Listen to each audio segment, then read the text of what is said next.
Hello hello.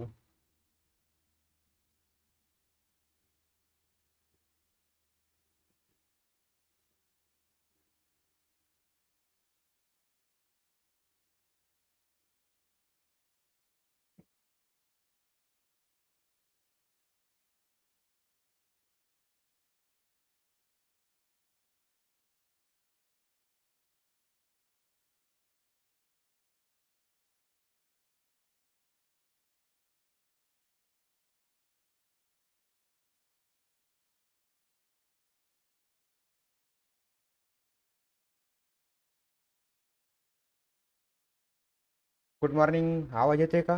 Rakhi, Shubham, आवाज येतोय का? जरा थोडे रिप्लाय करा, कारण इकडं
चला, वेलकम ऑल, सगळ्यांचं स्वागत.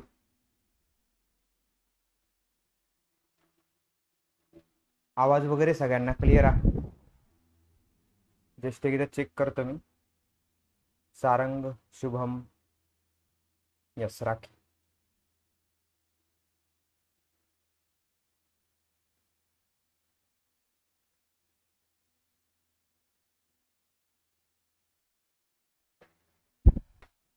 ओके, बघा.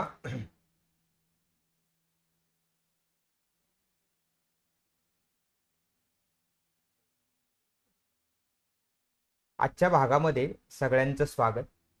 आज आपण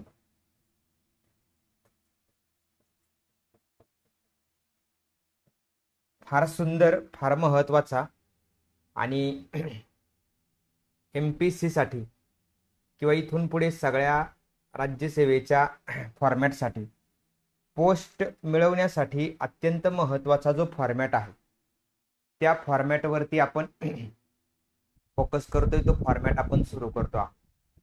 तर सर्वांना माझा आवाज क्लिअर येत असेल अशी अपेक्षा आहे. त्यामध्ये आपण पुढे जायचा प्रयत्न करणार आहोत.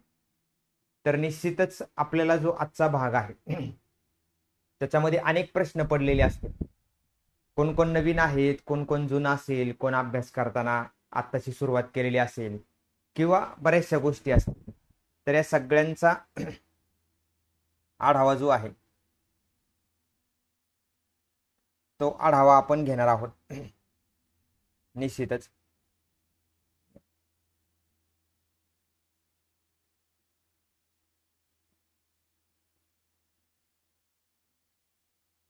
येस, दिव्या, good morning, good morning.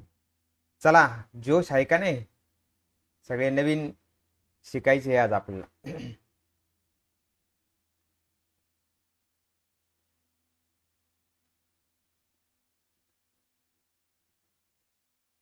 Okay, ठीक आहे. बघा, निबंध, एसे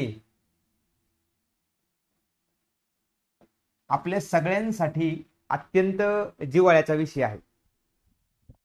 असा कुठलाही विद्यार्थी नसेल किंवा विद्यार्थिनी नसेल ज्याने लहानपणापासून निबंध हा प्रकारच पाहिलेला नाही. असं कोण आहे का? अशक्य आहे. असं असूच शकत नाही कोणी की निबंध हा प्रकार पाहिलेला नाही. माझी शाळा, माझी लायब्ररी, बरं, माझी आई, माझे गाव, शेतकऱ्याची कथा, बरोबर, किंवा व्यथा, अशा असंख्य टॉपिक वरती आपण सगळ्यांनी या संदर्भात आतापर्यंत निबंध लिहिले. मग काय फरक आहे आपल्या सर्वसामान्य निबंध लेखनामध्ये किंवा आपण जो साधा निबंध लिहितो त्याच्यामध्ये आणि आपल्या एमपीएससीच्या निबंधामध्ये काय फरक असेल बरं? काय वाटतं तुम्हाला?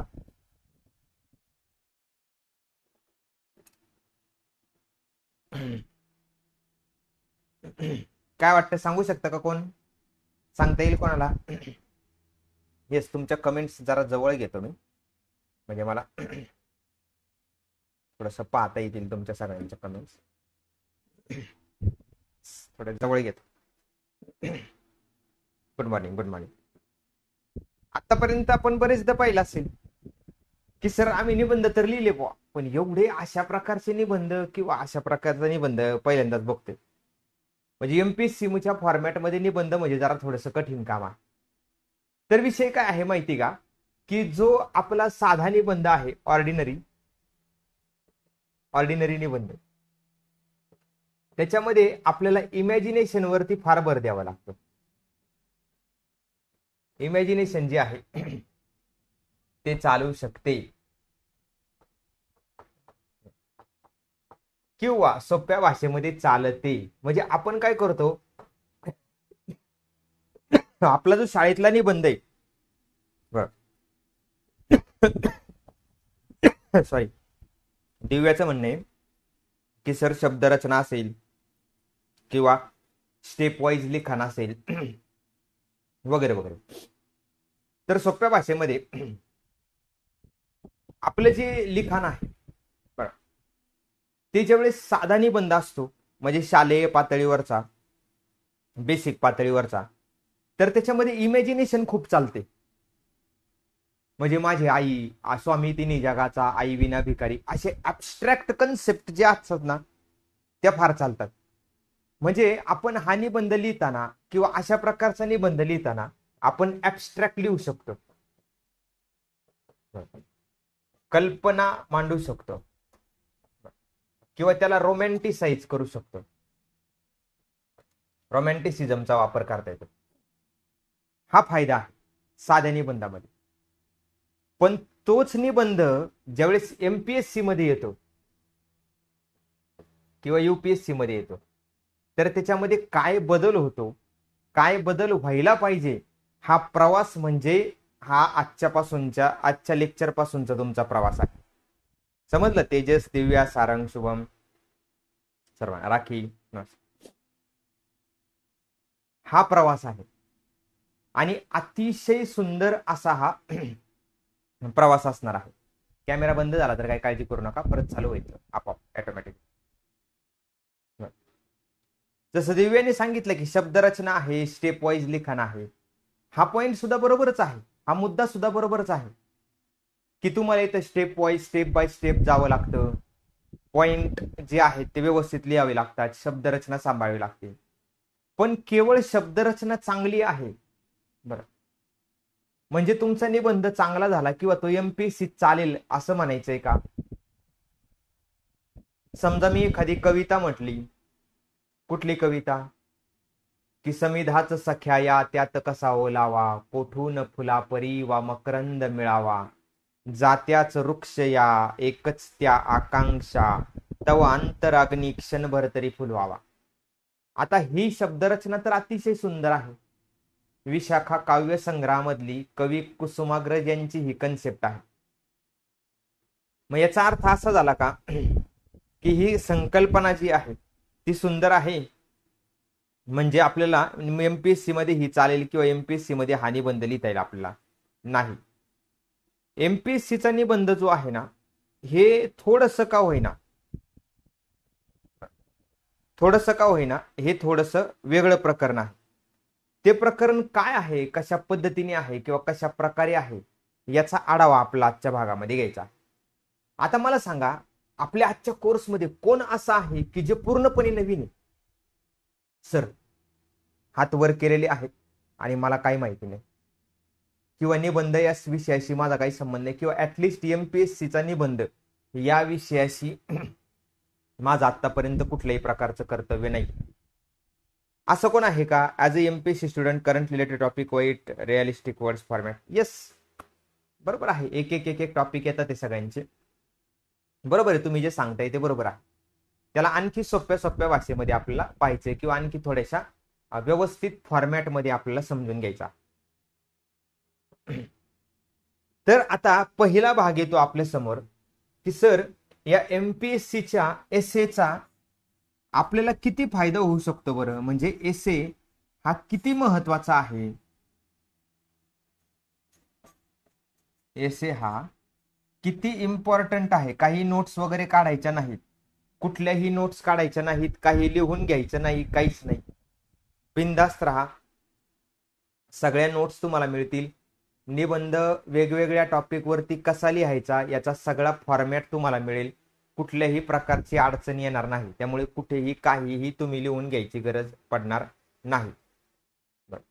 तुम्ही निश्चिंत आणि निवांत राहा, म्हणजे काही काळजी करू नका. निबंध किती महत्वाचा आहे, एवढा महत्वाचा आहे की तुमची पोस्ट येणार का नाही हे निबंध ठरवू शकतो. तुमची पोस्ट क्लास 1 येणार आहे का क्लास 2 येणार आहे, बरोबर, हे ठरवू शकतो. तुम्ही टॉपर येणार आहात, तुम्ही टॉपर येणार आहात किंवा नाही हे ठरवण्याची ताकद निबंधामध्ये. येस दिव्या, राखी, सारंग, काय काळजी करू नका. जेवढे आपण नवीन तेवढं आपल्याला समजून घेण्यासाठी अतिशय सोपं काम. म्हणजे तुम्ही महाराष्ट्रामध्ये टॉपर येणार की नाही येणार हे ठरवण्याची ताकद निबंधामध्ये आहे. तुम्हाला पोस्ट क्लास 1 भेटेल का क्लास 2 भेटेल का इतर भेटेल हे ठरवण्याची ताकद निबंधामध्ये आहे. तुम्हाला पोस्ट मिळेल का नाही हे ठरवण्याची ताकद सुद्धा निबंधामध्ये आहे. म्हणजे अशा प्रत्येक गोष्टीसाठी निबंध इतका महत्वाचा आहे किंवा एसे हा फॉर्मॅट इतका महत्वाचा आहे की एमपीएससीचा फॉर्मॅट जर आपण समजून घेतला तर वेटेज पहिल्यांदा पाहूया आपण. सगळ्या बेसिक पासून पाहिलं तर चालेल ना सगळ्यांना, म्हणजे अगदी बेसिक पासून जसं समजूया आपल्याला काहीच माहिती नाही. एसेचा जर फॉर्मॅट पाहिला आपण तर एसे हा 250 मार्कला 2 एसे आपल्याला 250 मार्कचे, यस सॉरी 250 मार्कला 2 एसे जे आहेत ते लिहायचे आहेत आपल्याला. 1000 ते 1200 शब्दांमध्ये एसे आपल्याला लिहायचा, 1000 ते 1200 शब्द. आता 1000 ते 1200 शब्द एकदम परफेक्ट असले पाहिजे का आपल्याकडे? नाही, त्याच्यामध्ये थोडंसं फ्लक्च्युएशन चालू शकतात. मग थोडंसं 900 प्लस, बरोबर, 1200च्या पुढे थोडंफार मागे पुढे, पण त्याच्यामध्ये जास्त फ्लक्च्युएशन्स आपण चालवून घेऊ शकत नाही, कारण त्याचा एमपीएससी विचार करत नाही किंवा युपीएससी विचार करत नाही. मग पहिली गोष्ट म्हणजे 1000 ते 1200 शब्दांचे हे 2 निबंध आहे. काय चेक केलं तर तुमची विचार मांडण्याची पद्धत चेक केली जाते. बरोबर, तुमची विचार मांडण्याची पद्धत चेक केली जाते. ही विचार मांडण्याची पद्धत तुमची जरी चांगली असली, समजा एखाद्याचे विचार चांगले आहेत, बरं बरं जाऊ द्या, मला सांगा की समजा मी लेक्चरला चॉकलेट खातो आहे किंवा माझ्या हातामध्ये चॉकलेट आहे असं समजा, बरं, तर तुमच्यापैकी कोणाला काही ऑब्जेक्शन असेल का? दिव्या, गजानन, नाही.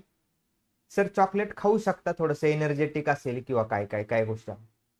पण समजा जर याच लेक्चरला मी समजा हातामध्ये सिगारेट घेतली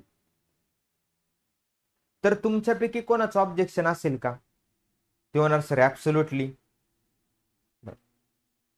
म्हणजे हातामध्ये सिगारेट घेणे आणि हातामध्ये चॉकलेट घेणे याच्यामध्ये फरक आहे ना. पण तुम्हाला जर मी सांगितलं की सिगारेट जे की one of the major cause आहे कॅन्सर साठीचा, सिगारेट जो one of the major cause आहे कॅन्सर साठीचा, तो कॅन्सर साठीचा जो कॉज आहे त्याच्यापेक्षा कितीतरी अधिक पटीने लोक ही डायबिटीस किंवा शुगरने मरतात भारतात दरवर्षी. शुगरने मरतात भारतात दरवर्षी. म्हणजे ते साखर खाणं हे तितकंच किंवा किंबहुना त्यापेक्षा जास्त माझ्यासाठी घातक धोकादायक ठरू शकतं, बरोबर, ॲज कम्पेअर टू सिगारेट. आता तुम्ही म्हणणार सर पटलं बरं का, म्हणजे दिव्याला पण वाटेल किंवा गजाननला वाटेल, शुभमला वाटेल. म्हणजेच काय की तुम्हाला ज्यावेळेस मी पर्स्पेक्टिव्ह असा मांडला की त्या पर्स्पेक्टिव्ह मधून माझंच म्हणणं जे आहे ते पुढे मी रेटलेलं आहे, तर तुमचा माझ्याकडे की त्या विषयाकडे बघण्याचा दृष्टिकोनच बदलला आहे का नाही गजानन? एका सेकंदासाठी दिव्या, शुभम, आपला जो काही व्ह्यू आहे तो बदललेला होता. सर बरोबर आहे की राव, म्हणजे खरं तर आपण सिगारेट करतोय, चॉकलेट, साखर त्याच्यापेक्षा कितीतरी घातक आहे. तर गंमत ती नाहीये, गंमत ही आहे की मी तुमच्या समोर तो विषय मांडला कसा, तुमच्या समोर तो विषय मी रिप्रेझेंट कसा केला. म्हणजेच मी काय मांडतो हे तर महत्वाचं आहेच, पण ती मांडणी माझी तर्कशुद्ध आहे का. मी तुम्हाला हे सांगितलं नाही की गजानन माझ्या हातामध्ये चॉकलेट आहे, मी चॉकलेट खाताना त्याचा त्रास दिव्याला किंवा शुभमला नाही होणार, पण माझ्या हातातील सिगारेटचा त्रास माझ्या आजूबाजूच्या सगळ्या लोकांना होणार आहे. हा पॉइंट मी जाणीवपूर्वक लपून ठेवलेला. म्हणजेच तुम्ही काय मांडता हे तर महत्वाचं आहेच, पण ते कसं मांडता हे जास्त महत्वाचं आहे. तुम्ही एखाद्या विषयाचं विश्लेषण कसं करता हे जास्त महत्वाचं आहे. आपण हळूहळू जाऊया पुढे, म्हणजे चालेल ना सगळ्यांना, एकदम रिलॅक्स, हळूहळू शांत समजून घेत घेत, अगदी तुमचे विचार बिल्ड करत करत, निबंधाचा पाया भक्कम करत करत हळूहळू पुढे जाऊया, म्हणजे ते जास्त तुम्हाला जास्त फायद्याचं ठरेल बाकीच्या गोष्टींपेक्षा. मग जर विचार केला आपण की तुम्ही एखाद्या विषयाकडे कसं पाहता, विचार मांडण्याची तुमची पद्धत कशी आहे हे समजून घ्यायचं आहे आपलं. उदाहरणार्थ एक गाव आहे,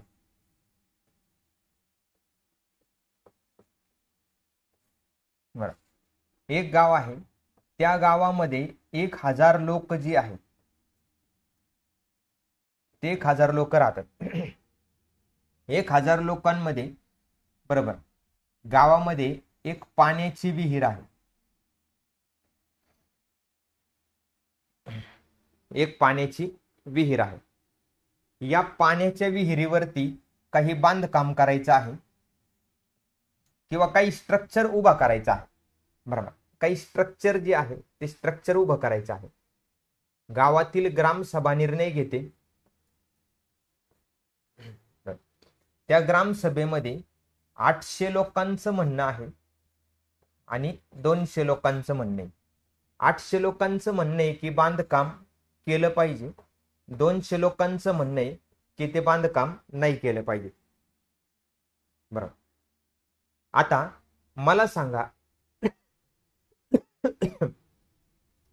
निर्णय काय होणार, निर्णय कोणता योग्य आहे? तुम्ही म्हणणार बाय डिफॉल्ट सर 800 लोकांनी निर्णय दिलेला आहे, लोकशाही आहे आणि लोकशाही असल्यामुळे लोकांच्या मताला किंमत आहे, दॅट्स इट, विषय संपला. बरोबर ना दिव्या, की लोकशाही आहे, लोकांच्या मताला किंमत आहे, 800 लोकांनी 1000 पैकी निर्णय दिलाय म्हणल्यावरती बांधकाम जे आहे त्याच्यावरती झालं पाहिजे. पण now we will change the scenario. आता आपण काय करूया, तो सिनारिओ चेंज करून टाकूया. हे जे बांधकाम आहे, हे जे बांधकाम आहे हे अशा पद्धतीने आहे की गावातील जो ऑपरेस्ट क्लास आहे किंवा कनिष्ठ वर्ग आहे किंवा दलित वर्ग आहे किंवा तथाकथित जो काही सो कॉल्ड आउटकास्ट झालेला वर्ग आहे, त्या वर्गाला पाणी भरता येणार नाही. हे जर बांधकाम केलं तर हे बांधकाम अशा पद्धतीने होणार आहे की गावातील फक्त ठराविक लोकांनाच पाणी भरता येईल आणि पाणी भरता येणार नाही. नाऊ आता तुम्ही मला उत्तर द्या, 800 लोकांनी मतदान केलेलं आहे बांधकाम झालं पाहिजे, 200 लोकांनी मतदान केले बांधकाम नाही झालं पाहिजे. आता निर्णय कोणाचा असेल? आता लोकशाहीचा विजय असेल का? तर नाही. याला म्हणतात तर्कशुद्ध विचारसरणी. तर्कशुद्ध विचारसरणी की केवळ जास्त आहे, पॉप्युलर आहे, किंवा योग्य वाटतंय, किंवा जास्त लोकांनी सांगितलेलं आहे म्हणजे ते योग्य आहे, अशातला भाग नाही. तर ते तर्काच्या आधारावरती टिकू शकतं का? मग निबंधामध्ये सुद्धा केवळ पॉप्युलर ओपिनियन आहे म्हणजे ते बरोबर असेलच असं नाही. तर ते तर्क कुठं लावणार मग? सर तर्क कसा वापरायचा? हा ठीक आहे. शुभम दिव्या तर्क कुठे लावायचा? कसा लावणार ना? उद्या शुभमले लावलेला तर्क जो आहे तो असा असू शकतो की सर हे 200 लोक जे आहेत ते पाणी खराब करतील किंवा पाणी दूषित करतील. दिव्याचा तर्क असा असू शकतो की सर 200 लोकांनी याआधी सुद्धा पाण्यामध्ये काही मिसळलं होतं. काही तर्क असू शकतो. तर्काचा बेस काय असला पाहिजे? तर one of the most strongest base जो आहे ना आपल्याकडे तर्क लावण्यासाठीचा, तो आहे इंडियन कॉन्स्टिट्यूशन. निबंध लिहिताना ही जी चौकट आहे भारतीय राज्यघटनेची, ही भारतीय राज्यघटनेची चौकट आपल्या समोर आहे. हा सेंट्रल डॉगमा, तुम्ही सेंट्रल पॉइंट जो आहे तुम्ही पकडा की आम्ही भारताचे सर्व लोक भारताचे एक सार्वभौम समाजवादी धर्मनिरपेक्ष लोकशाही गणराज्य घडविण्याचा व त्या सर्वांमध्ये व त्याच्या सर्व म्हणजे जनतेस सामाजिक आर्थिक राजनैतिक न्याय विचाराभिव्यक्ती विश्वास श्रद्धा व उपासना यांचे स्वातंत्र्य दर्जाची व संधीची समानता निश्चितपणे प्राप्त करून देण्याचा व त्या सर्वांमध्ये राष्ट्राची एकता आणि एकात्मता यांचे आश्वासन देणारी बंधुता प्रवर्धित करण्याचा संकल्पपूर्वक निर्धार करतो. म्हणजे हा जो पॉइंट आहे ना, हा तुमच्या निबंधाचा कोर बेस सगळं काही असलं पाहिजे. लक्षात ठेवा. म्हणजे तुम्ही केवळ पॉप्युलर ओपिनियन वरती नाही जाऊ शकत. ते ओपिनियन योग्य आहे की अयोग्य आहे याची तर्कशुद्ध मांडणी तुम्हाला करता आली तर तुम्ही निबंध लिहा. कारण तुम्ही कितीही फेक नेरेटिव्ह सेट करायचा प्रयत्न करा, निबंध म्हणजे परीक्षेत तुमच्या व्यक्तिमत्वाचा आरसा आहे. बरोबर. So treat essay as face of your personality in exam.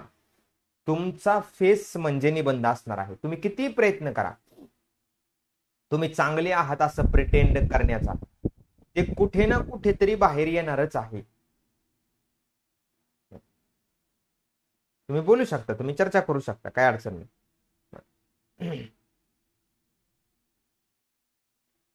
म्हणजे कुठे ना कुठे बाहेर येणार आहे. कुठे ना कुठे बाहेर येणार म्हणजे काय? एमपीएससी हा असा ट्रॅप आहे की त्या ट्रॅप मध्ये तुम्ही सापडायचं की नाही हा प्रश्नच नाहीये.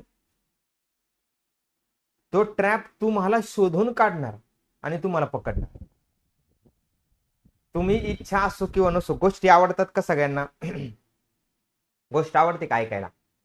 एक गोष्ट सांगतो तुम्हाला की एमपीएससीचा ट्रॅप किंवा विषयाचा ट्रॅप किंवा स्वतःचा आरसा किती महत्वाचा आहे किंवा तो कसा रिफ्लेक्ट होणारच आहे याची एक गोष्ट सांगतो. एका व्यक्तीला बरोबर असं कळालं की त्याचा मृत्यू 1 महिन्यानंतर होणार आहे.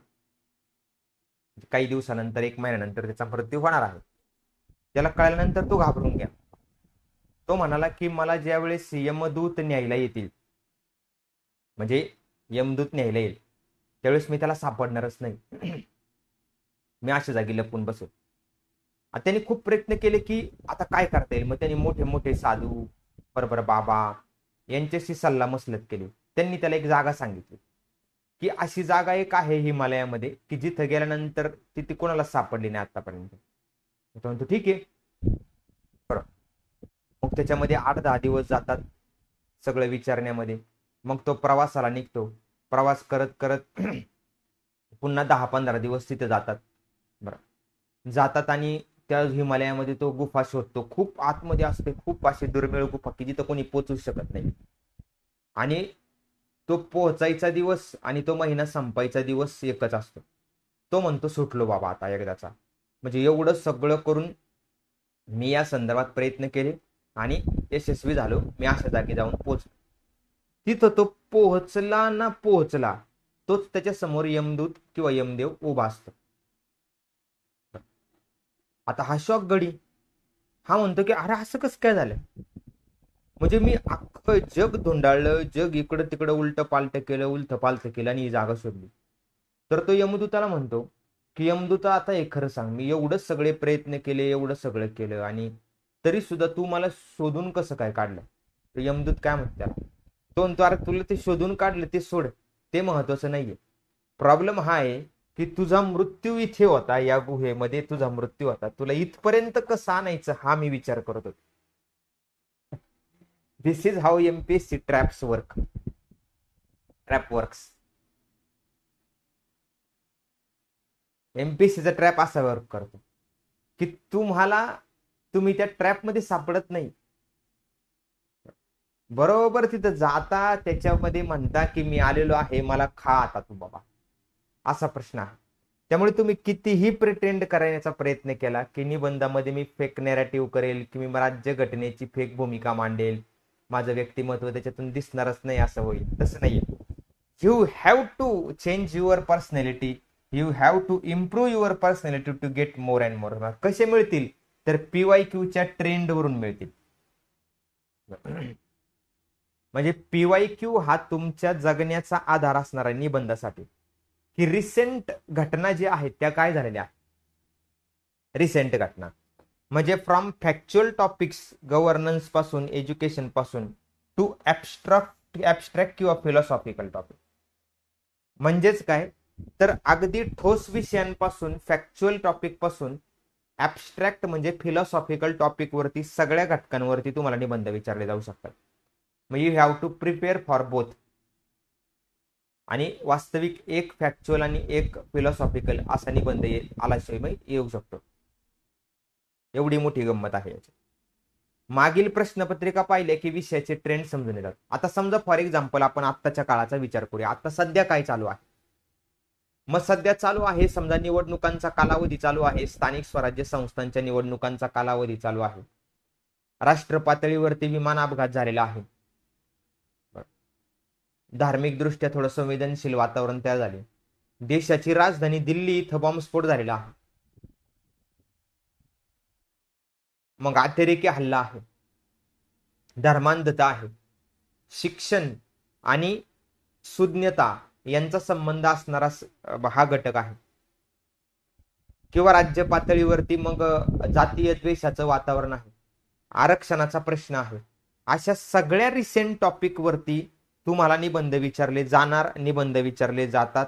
हे महत्वाची गोष्ट लक्षात ठेवा. सगळ्यात क्रुशियल पॉइंट असतो बरोबर, तो म्हणजे काय की तुम्ही ज्यावेळेस निबंध लिहायला सुरुवात करता त्यावेळेस सगळ्यात क्रुशियल पॉइंट असतो तुम्ही योग्य विषय तुम्हाला निवडता आला पाहिजे.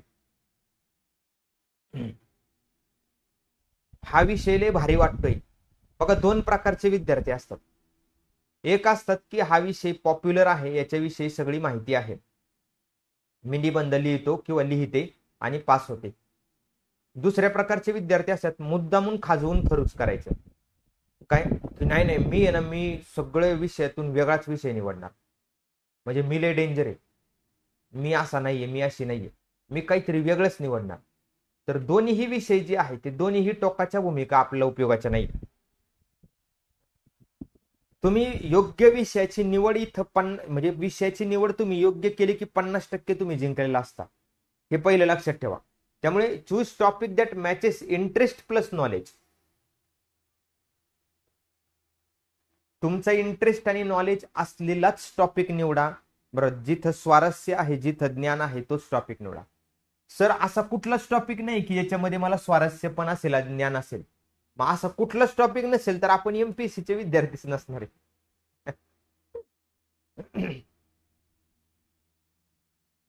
मग सर मला आरक्षणामध्ये इंटरेस्ट आहे पण नॉलेज नाहीये, नका निवडू. जातीय द्वेष मध्ये मला नॉलेज आहे पण अजिबात इंटरेस्ट नाही, नका निवडू. दोन्हींचा संगम जर असेल तरच तुम्हाला ते मार्क मिळवून देऊ शकतात बरोबर. एक लक्षात ठेवा, बहुपरिमाणीय चर्चा शक्य. म्हणजेच काय त्याचे मल्टिपल डायमेन्शन्स तुम्हाला माहिती पाहिजे. मल्टिपल डायमेन्शन्स म्हणजे काय? समजा आरक्षणावरती प्रश्न आहे किंवा आरक्षण ही कन्सेप्ट आहे, तर आरक्षणाचा हिस्टॉरिकल फॅक्टर तुम्हाला माहिती पाहिजे, आरक्षणाची इकॉनॉमिकल बाजू तुम्हाला माहिती पाहिजे, आरक्षणाची पॉलिटिकल बाजू माहिती पाहिजे, तुम्हाला आरक्षणाची सोशल बाजू माहिती पाहिजे, आरक्षणाची एज्युकेशनल बाजू जी आहे ती माहिती पाहिजे, किंवा आरक्षणाच्या संदर्भातील जे काही कास्ट सिस्टीम आहे ती कास्ट सिस्टीम ही संदर्भ माहिती पाहिजे, अस्पृश्यता ही संदर्भ, म्हणजे अशा अनेक गोष्टी आहेत त्या संदर्भात. त्याच्यामध्ये भारतीय राज्यघटना तुम्हाला माहिती पाहिजे, पॉझिटिव्ह डिस्क्रिमिनेशनची कन्सेप्ट तुम्हाला, म्हणजे एकाच विषयाची मल्टिपल डायरेक्शन्स तुम्हाला जर माहिती असतील तर तुम्हाला तो इंटरेस्ट आणि नॉलेज जे आहे ते निबंधामध्ये रिफ्लेक्ट होईल आणि तरच मार्क मिळतील, नाहीतर मार्कच मिळणार नाही. काही करा. विषय जर रोचक वाटला तरच तो जिवंत वाटतो. विषय जर रोचक वाटला ना तरच तो जिवंत वाटतो, अन्यथा तो जिवंत वाटत नाही, हे लक्षात ठेवा. त्यामुळे विषयाची निवड ही पहिली ताकद आहे. तुम्ही बोलू शकता, विचारू शकता, कारण आपण पहिलंच लेक्चर आहे, चर्चा करतोय, जस्ट सुरुवात करतोय आपण. त्यामुळे एकदम असं प्रेशर घेऊ नका, रिलॅक्स राहा. म्हणजे एखाद्या विषयाला मल्टिपल डायरेक्शन्स असू शकतात, या आधारावरतीच तुम्हाला विषय जो आहे तो निवडायचा. दुसरा आहे स्ट्रक्चरिंग ऑफ एसे. आता निबंधाची रचना एक लक्षात ठेवा.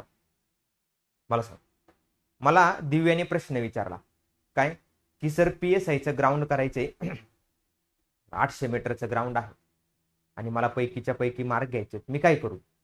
मी दिव्याला एक सुंदर लेख लिहून पाठवला की दिव्या पहिल्यांदा वॉर्मअप करायचा, बरोबर, त्यानंतर थोडंसं स्ट्रेच करायचे, बॉडी स्ट्रेच केल्यानंतर थोडंसं पहिलं जॉगिंग करायचं, बॉडी थोडीशी वॉर्मअप झाले की मग थोडेसे लॉंग रनला जायचं, लॉंग रनची प्रॅक्टिस झाली की एक वेळेस टाइम काढायचा आणि प्रॅक्टिस करायची, आणि असं 3 ते 4 महिने केलं की आपल्याला तो टाइम आणि तो सगळ्या गोष्टी ज्या आहेत त्या अचीव करता येतील, थोडंसं त्या 90% पर्यंत पोहोचता येईल.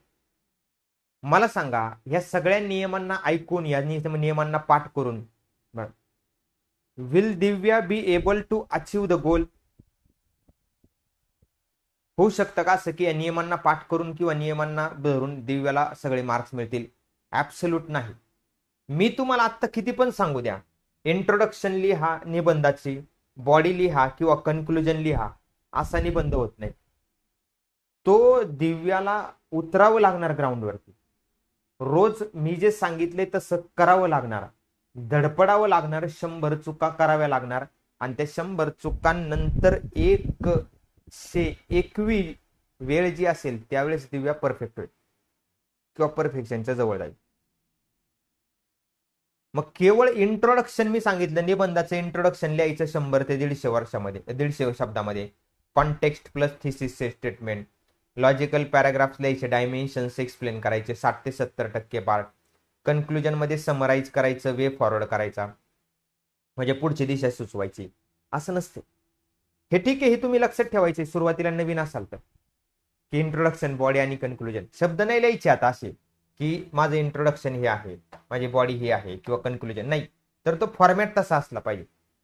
रचना म्हणजे काय, स्ट्रक्चर, स्केलेटन ऑफ एसे जो आहे तो इथं असला पाहिजे, लक्षात. त्यामुळे जरी जरी तुम्हाला मी असे काही रूल्स समजून सांगितले शुभम, तरी सुद्धा केवळ रूल्स पाठ करून निबंध लिहिता येणार नाही. तुम्ही निबंध लिहा, तुम्ही मला निबंध पाठवा, तर मी चेक करेल, आणि तो चेक केल्यानंतर त्याच्यात 100 चुका होऊ द्या, 100 जरी चुका झाल्या तरी चालतील, परंतु चुका सुरू झाल्या पाहिजेत. चुका सुरूच नाही झाल्या तर त्या संपणारच नाहीत. ज्यावेळी सुरू होतील त्यावेळेस त्या या संदर्भात काम करता येईल त्यावर. त्यामुळे हे फार महत्वाचं आहे की स्ट्रक्चर तुमचं असंच असलं पाहिजे. पुढे आहे क्राफ्टिंग स्ट्रॉंग इंट्रोडक्शन, प्रभावी प्रस्तावना. कसं असतं माहिती का मित्रांनो आणि मैत्रिणींनो, निबंध म्हणजे तुमच्या व्यक्तिमत्वाचा आरसा आहे. एकदम स्पष्ट सांगतो, त्या व्यक्तिमत्वाचा आरसा आहे म्हणजे काय, सोप्या भाषेमध्ये, की तुमची जी सुरुवात आहे ना, त्या सुरुवातीलाच तुम्ही त्या एक्झामिनरचं जे काही मन आहे ते मन पकडलं पाहिजे. एक्झामिनरचं मन पकडलं पाहिजे. उदाहरणार्थ, फक्त उदाहरण म्हणून सांग की जाती व्यवस्थेच्या संदर्भात किंवा जाती संस्थेचं उच्छेदन हा डॉक्टर बाबासाहेब आंबेडकरांचा शोध निबंध आहे किंवा भाषणाचा सारांश आहे. तर त्या भाषणाच्या संदर्भात आपला निबंध त्या कॉन्टेक्स्टमध्ये निबंध आलेला आहे आणि तुम्ही सुरुवातच अशी करताय की अमानुष अत्याचार आणि अन्यायाच्या गर्तेत पिचत पडलेल्या माझ्या समाज व्यवस्थेला जर मी वाचवू शकलो नाही तर मी स्वतःला गोळी घालून घेईल. डॉक्टर बाबासाहेब आंबेडकर. इथंच तुमची त्या विषयावरची कमांड लक्षात येते. एखादा ऍबस्ट्रॅक्ट निबंध आला, ऍबस्ट्रॅक्ट म्हणजे काय, कल्पनारम्य वादातला निबंध आला की कवितेचं जीवनातील महत्व किंवा कविता जीवनाला सुंदर बनवते वगैरे वगैरे, अशा टाईपचा निबंध आला आणि तुम्ही कुसुमाग्रजांच्या ओळींनी सुरुवात केलेली आहे की समिधाच सख्याया. माझे शब्द म्हणजे काय, यज्ञामध्ये टाकायच्या समिधा आहेत. माझे शब्द म्हणजे यज्ञामध्ये टाकायचे समिधाच सख्याया, त्यात कसा ओलावा. त्यात ओलावा कुठून मिळणार आहे? कोठून फुलापरी वा मकरंद मिळावा. मकरंद म्हणजे मध. फुलामध्ये जसं मध असतं तसं मध पण माझ्या शब्दांमध्ये गोडवा सापडणार नाही. जात्याच वृक्ष या एकच त्या आकांक्षा. यांची जातच वृक्ष या शब्दांची एकच आकांक्षा आहे, मात्र जात वृक्ष आहे, कोरडे शब्द आहेत, पण तव अंतर अग्नी क्षणभर तरी फुलावा. ज्याप्रमाणे यज्ञामध्ये समिधा टाकून अग्नी आपण फुलवतो, त्याप्रमाणे माझ्या शब्दांनी तुझ्या आतला अग्नी जरी क्षणभर जरी फुलला तरी माझं काम झालं. एवढी जर स्ट्रॉंग इंट्रोडक्शनची म्हणजे जर तुम्ही सुरुवात केली तर तिथंच तुमची निबंधावरची पकड, विषयावरचा अभ्यास दिसून येतो. मग एखादं उदाहरण टाका, प्रसंग टाका, तथ्य टाका किंवा परिभाषा, प्रकरण अभ्यास किंवा व्यक्ती परिचयाने. आता माझा तुम्हाला सल्ला राहील की तुम्ही, म्हणजे माझा व्यक्तिगत सल्ला आहे हा, विषयानुसार तुम्ही बदलू शकता, की तुम्ही निबंधाची सुरुवात करताना ना एखाद्या सत्य घटनेने करा. एखाद्या सत्य घटने. उदाहरण, फक्त काल्पनिक उदाहरण सांगतो. 4 जुलै 1964 एका मुलीचा जन्म झाला. ती मुलगी स्ट्रगल करते, पुढे झाली वगैरे वगैरे सगळ्या गोष्टी. याच्याने काय होतं, याच्याने ना तुम्हाला गंमत काय होते की तो एक्झामिनर जो आहे ना, तो एक्झामिनर त्या निबंधामध्ये अडकून पडतो.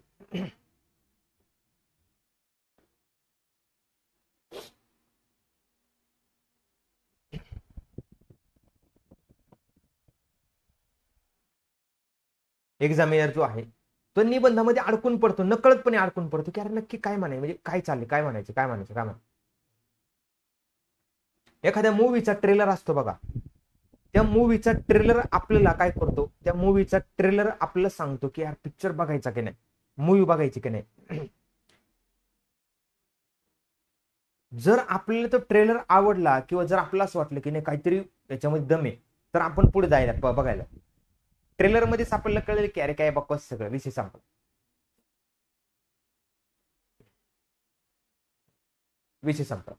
म्हणजे काहीच होणार नाही पुढे.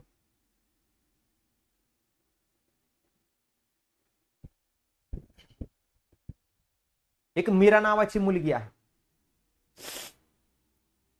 बघा बरं का. एक मीरा नावाची मुलगी आहे. अशोक नावाचा एक मुलगा आहे, मीरा नावाची एक मुलगी आहे. ती मीरा नावाची मुलगी पालावरती राहते. पाल सगळ्यांना माहिती, पाल म्हणजे माळरानावरती झोपडी वाजा घर असते, पाल टाकून राहायची. ती मीरा नावाची मुलगी पालावरती राहते. सोबत आई वडील, कुटुंब आहे, भटक्या समाजातील आहे. बरं, पुरुषांनी कुठंतरी दिवसभर अंग मेहनत करायची, कष्ट करायचे. स्त्रियांनी, मुलींनी जे आहे ते गावामध्ये भीक मागून खायचे, अशी परिस्थिती. आता सगळेजण जे आहेत, पुरुष सकाळ सकाळ कामावर जातात. स्त्रिया ज्या आहेत, मुली ज्या आहेत, त्या स्त्रिया मुली भीक मागण्यासाठी जातात. भीक मागण्यासाठी गेल्यानंतर वेगवेगळ्या घरांमध्ये डिस्ट्रीब्यूट होतात की इकडे जा तुम्ही, तिकडे जा तुम्ही. मीरा नावाची मुलगी जी आहे ती एका भागामध्ये भीक मागायला जात असताना गावातील एका श्रीमंत व्यक्तीची नजर जी आहे तिच्यावर पडते. तिच्यावर पडल्यानंतर या संदर्भात त्याला असं वाटतं की या मुलीचा आपण फायदा घेतला पाहिजे. तो तिला आमिष देतो किंवा तिला लाच देतो की बाबा तुला मी खायला देतो वगैरे वगैरे असं म्हणून तिला तो घरामध्ये नेतो किंवा त्याच्या जे काय असेल मोठ्या घरामध्ये नेतो आणि तिच्यावर बलात्कार करतो. पण बलात्कार केल्यानंतर बलात्कार काय आहे हे सुद्धा तिला माहित नाही. 14, 13, 14, 15 वर्षाची मुलगी असते आणि ती प्रचंड भेदरलेल्या नजरेने या संदर्भात आपल्या पालावरती येते. संध्याकाळ होते ना, उशीर होते यायला. प्रचंड घाबरलेल्या भेदरलेल्या ती आपल्यासोबत काहीतरी विचित्र झाला. ती पालावरती येते. आता तुम्ही मला सांगा, तुम्ही 1 मिनिटासाठी का होईना या स्टोरीमध्ये अडकून पडले की नाही? मी अजून स्टोरीचा क्लायमॅक्स तुम्हाला सांगितलाय का? नाही सांगितलं. पण तुम्ही ज्यावेळेस, आता ही सत्य घटना आहे, अर्थात तुम्हाला त्याचं वाचन पाहिजे तुमच्यासाठी, ते सगळं मी तुम्हाला हळूहळू सांगत आहे. जसा कोर्स पुढे जाईल तसं सांगेल. तुम्ही अडकून पडले, तुम्हाला आत्ता नक्की लक्षात आले की आता काय, आता पुढे काय झालं सांगा. हे नक्की काय झालं? त्याला शिक्षा झाली का? तिचं काय झालं? पुढे काय झाले? कसं काय, म्हणजे पुढे काय? तर ही गंमत आहे की इथं तुम्ही काय करता की बाबा कोर्ट बरोबर अनेक्डोट, फॅक्ट, डेफिनेशन, केस स्टडी, पर्सनॅलिटी रेफरन्समुळे काय होतं, प्रस्तावना म्हणजे चित्रपटाचा ट्रेलर आहे, परीक्षकाला बांधून ठेवलं पाहिजे. मग तो परीक्षक म्हणतो थांब पुढे काय झालं. मग पुढे काय होते, पुढे त्या मीराजी नावाचं पात्र आहे, ती आपली ओटा म्हणजे आपल्या ड्रेसचं ते काय त्याला काय म्हणतो मला माहिती नाही, आपल्या ओट्यामध्ये ज्वारी आणते, पसाभर ज्वारी असते, ती ज्वारी दिलेली असते तिला की जा ज्वारी घेऊन. ती ज्वारी त्या पालावरती ती घेऊन येते. तिला बघितल्यानंतर सगळे पळत जातात, काय उशीर झाला, कस काय, घाबरलेली असते, रक्ताने माखलेली असते. आता तिच्या घाबरलेपणाकडे किंवा तिच्यावरती झालेल्या अन्यायाकडे कोणाचंच लक्ष नाही. त्या पालावर असणाऱ्या बायकांमध्ये भांडण सुरू होतं ते एका गोष्टीसाठी की तिने आणलेल्या या ज्वारीमध्ये माझा वाटा किती आहे. म्हणजे तुमच्या खाण्याची पिण्याची भ्रांत या देशामध्ये, भटक्या समाजाच्या प्रश्नांची भ्रांत या देशामध्ये इतकी भयंकर आहे की तुमच्यावर झालेल्या बलात्कारापेक्षा सुद्धा तुमच्या ओट्यातील ज्वारीवरती माझा वाटा किती आहे यासाठीचा संघर्ष करावा लागतो. या व्यवस्थेमध्ये आपण जगत असू तर आपला समाज म्हणून किंवा आपण समाजाचे घटक म्हणून आपण we have failed our society. तर ही जी कन्सेप्ट तुम्ही मांडणार आहात आपल्या निबंधाच्या माध्यमातून, तर लेखक जो आहे तो त्या परीक्षकाला गुंतवून ठेवतो. मग तो परीक्षक म्हणणार नाही यार, आणि हा प्रसंग आहे अशोक पवार यांच्या येळणमाळ या आत्मचरित्रातील खरा प्रसंग. इथे तो गुंतून पडला. तो ट्रेलर तुम्ही असा दाखवला, ट्रेलरच इतका स्ट्रॉंग मांडला. आणि लक्षात ठेवा, कधीही काल्पनिक घटनेने सुरुवात करायची नाही की काल्पनिक घटना होती वगैरे, नाही. रिअलिस्टिक जी माहिती असेल तुम्हाला त्याच घटनेने सुरुवात करायची. आयक्यू घटनेने सुद्धा नाही.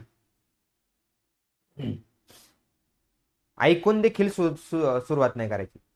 तुम्हाला ती घटना प्रत्यक्ष स्वतःला माहिती पाहिजे तरच.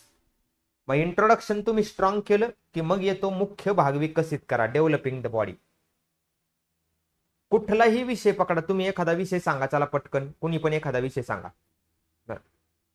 कुठलाही विषय असू द्या, तुम्ही परीक्षकाला हे दाखवलं पाहिजे की या विषयाच्या बाबतीत मी जो आहे किंवा मी जी आहे ती अनेक डायमेन्शन्सने विचार करू शकते. अनेक डायमेन्शन्सने विचार करू शकते. तुम्ही कुठलाही विषय सांगा.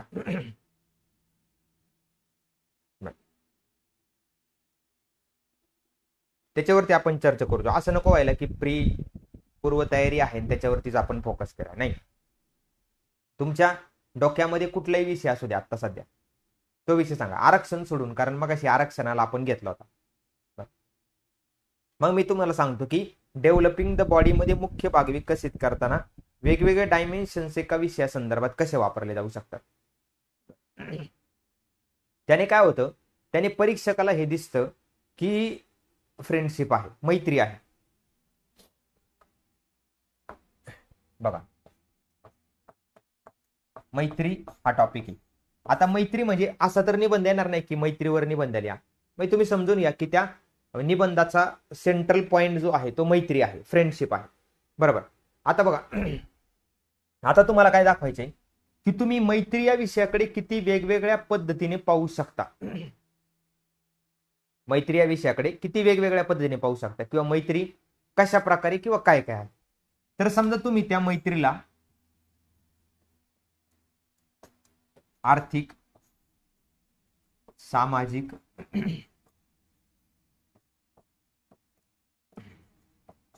राजकीय, शैक्षणिक आहे, जातीय आहे. प्रत्येक वेळी प्रत्येक अँगल लागू होईलच असं नाही, हे पहिले लक्षात ठेवा. प्रत्येक वेळी प्रत्येक अँगल लागू होईलच असं नाही. म्हणजे असं तुम्ही विचार नका करू की सगळेच्या सगळे अँगल जे आहेत ते लागू होतीलच म्हणून, असं नाही. तर हे काही ठिकाणी लागू होतील, काही ठिकाणी आर्थिक झाला, सामाजिक झाला, राजकीय झाला, शैक्षणिक झाला, जातीय झाला, बरं इतर टाकूया. बघ, आता तुम्ही काय करताय, तुम्ही या विषयाला परीक्षकाला असं दाखवताय की मला या विषयाचे किती डायमेन्शन्स माहिती आहेत. आर्थिक मध्ये तुम्ही सांगू शकता की मित्र श्रीमंत, गरीब, हात भेदभाव नाही. क्लास स्ट्रक्चर जे आहे ते स्ट्रक्चर इथं डिस्क्राईब करू शकता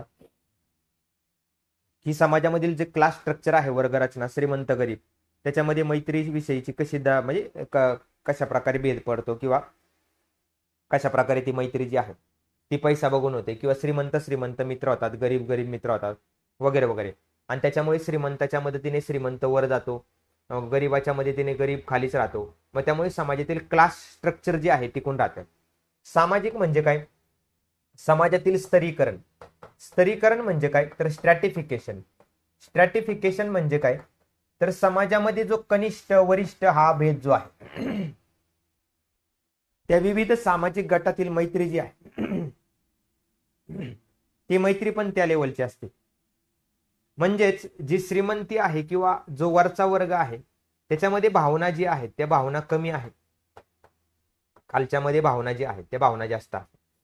पैसा कमी असला की भावना जास्त असतात, पैसा जास्त झाला की भावना कमी होतात.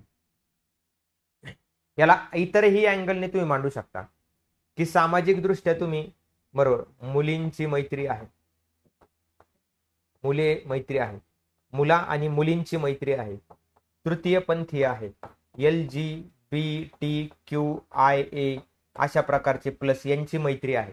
हा अँगल तुम्ही मांडू शकता. परीक्षकाला असं दाखवणार की अरे याने हिने किंवा याने भयंकर वेगळा विचार केलेला आहे मैत्रीच्या बाबतीत, की आपल्या समाजातील किती लोकांचे मित्र लेस्बियन, बायसेक्शुअल, गे, ट्रान्सजेंडर, क्विअर, एसेक्शुअल किंवा इंटरसेक्स आहे, त्यांना मैत्रीची गरज. हा एक अँगल. राजकीय तुम्ही सोप्पा आहे मांडायला. राजकीय म्हणजे काय, तुमचे मतभेद जे आहेत, विचार जरी वेगळे असले तरी मैत्री जी आहे टिकली पाहिजे. बरं, शैक्षणिक तुम्ही जर मानला तर शैक्षणिक सोप्पा आहे की जी शिक्षण प्रणाली आहे आपली, एज्युकेशन सिस्टीम, त्याच्यामध्येच जो पाया आहे तो पाया भक्कम केला पाहिजे. तो पाया भक्कम केला पाहिजे की बाबा मैत्री काय आहे, मुलगा आणि मुलगी मैत्री होऊ शकते, मुलगा आणि मुलगी, पिक्चर मध्ये चित्रपटांमध्ये दाखवलं तर की लडका और लडकी कभी दोस्त नाही, सगळ्या गोष्टी तुम्ही सांगू शकता की बाबा हे आपला पाया चुकीचा आहे, इथं मांडू शकता. दुसरा एक मांडू शकता, भेदभाव पण मांडू शकता की सुशिक्षित आणि अशिक्षितांमध्ये भेद होतो. जातीयमध्ये बघा, जातीयमध्ये फार अँगल तुम्ही स्ट्रॉंग मांडू शकता की समाजामध्ये सध्या जातीय जी तेढ आहे ती तेढ निर्माण होण्याचं कारणच काय आहे, तर जातीय तणाव आहे. आणि त्याच्यावरती एकच उपाय आहे, ते म्हणजे मैत्री. दुसरा अँगल मांडू शकता की सजातीय म्हणजेच काय, एकाच जातीमधील लोक लवकर मित्र होतात आणि त्यांचं संघटन होतं. विजातीय जी आहे त्या विजातीय मध्ये ही संकल्पना येते पुढे सांगू शकता इतर मध्ये विवाह आहे, म्हणजे मैत्रीमध्ये विवाह असावा की नसावा वगैरे वगैरे सगळ्या गोष्टी आहेत. किंवा आरोग्याचा प्रश्न आहे, बरोबर, की संसर्गजन्य असंसर्गजन्य वगैरे वगैरे सगळ्या गोष्टी. LGBTQIA अशा प्रकारे. तुम्ही मला सांगा, तुमच्या समोर एखादा व्यक्ती मैत्रीबाबतचे एवढे डायमेन्शन्स क्लिअर करतोय, तुम्ही इम्प्रेस होणार की नाही?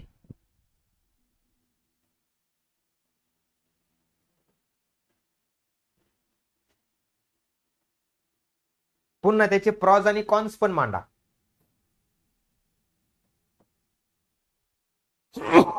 सॉरी, प्रॉज आणि कॉन्स पण मांडा, की मैत्रीचे फायदे आणि तोटे. अभ्यास मांडू शकता इथं शिक्षणाच्या बाबतीत. अभ्यास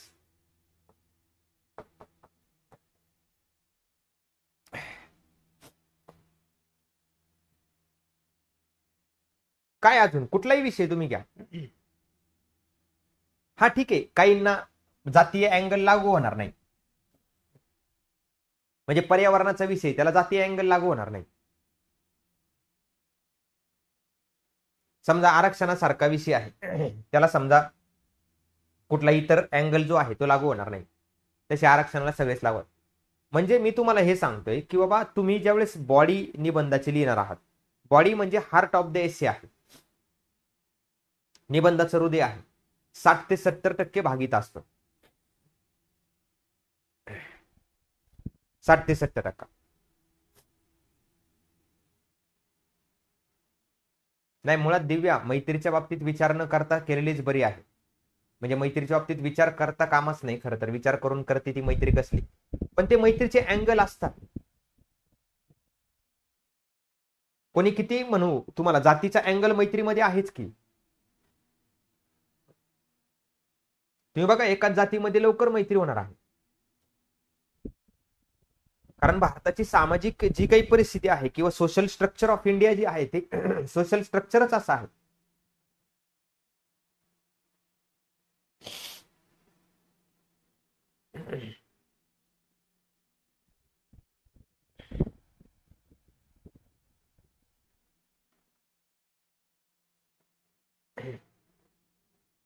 की हे तुम्हाला सहन, म्हणजे हे तुम्हाला दाखवावंच लागणार तिथं. हा कारण मग त्यामुळे हा आत्मा आहे तुमच्या निबंधाचा, हा आत्मा आहे, लक्षात ठेवा. Body is the soul of your essay, heart of your essay. आणि मग तुम्ही कन्क्लुजन कडे येता. कन्क्लुजन म्हणजे तिसरा पार्ट आहे, समराईज करा. तुम्ही जे आतापर्यंत विचार मांडले ते समराईज करा, की मैत्री ही कशी असावी. मैत्री ही बरोबर या सर्वांच्या पलीकडे असावी.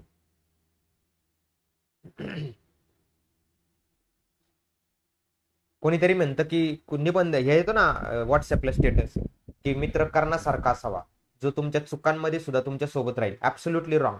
मित्र कर्णासारखा कधीच नसावा. मित्र श्रीकृष्णासारखा असावा, जिथं चूक आहे तिथं तुम्हाला चुकीचं सांगणारा, चूक आहे असं सांगणारा, आणि जिथं योग्य आहे तिथं तुम्हाला ठामपणे पाठिंबा देऊन सांगणार की नाही हे योग्य आहे.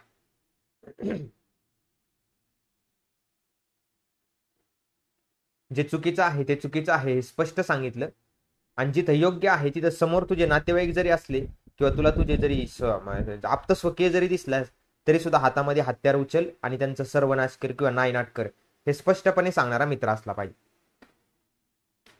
हे हे लक्ष, म्हणजे हे तुम्हाला फक्त उदाहरण सांगतो. मग कन्क्लुजन मध्ये समराईज करा सगळं तुमचे विचार, उपाय सुचवा, कधीही प्रश्न सोडू नका. प्रश्न अनुत्तरित सोडू नका. आरक्षणावर प्रश्न येतो अनुत्तरित सोडू नका.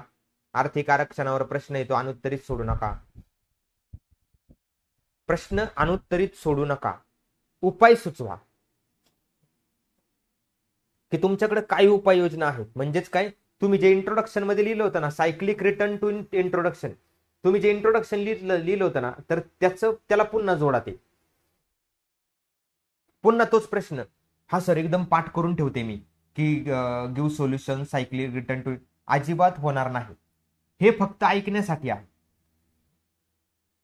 की वॉर्मअप करा, रोज 5 किलोमीटर रनिंग करा आणि त्याच्यानंतर तो म्हणजे नाही, तसं नाही, लिहावं लागेल, 100 वेळा चुकावं लागेल, नोट्स बघावे लागतील. ओके सर, माझं याचं इंट्रोडक्शन कनेक्ट नाही झालेलं, मग ते पुन्हा चुका झाल्या, चला दुसरा निबंध लिहू, तिसरा लिहिते, नंतर 50वा लिहिते, मग 100वा लिहिते. मग तुम्ही वापरू शकता, कोट वापरू शकता, कथा कविता वापरा, शेवट सकारात्मक आणि म्हणजे लक्षात ठेवा की शेवट जो आहे तो लांबलचक नाही पाहिजे. शेवट हा फायनल हँडशेक असलं पाहिजे, कन्क्लुजन असलं पाहिजे की येस.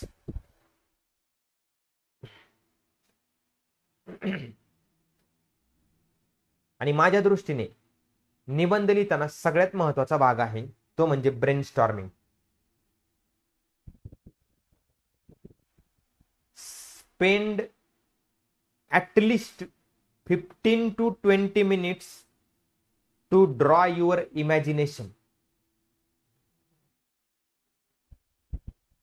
कमीत कमी 15 ते 20 मिनिटं तरी तुम्ही त्या निबंधावरती ब्रेन स्टॉर्मिंग केलं पाहिजे की हा विषय काय आहे, याचे अँगल कुठले कुठले आहेत आणि याला आपल्याला कसं पुढे न्यायचं.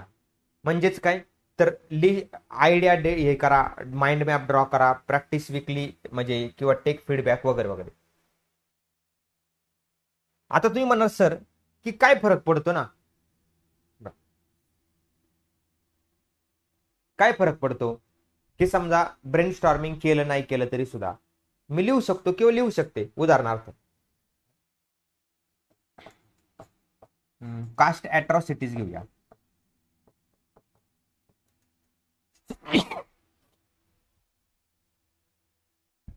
कास्ट ॲट्रॉसिटीज बघा,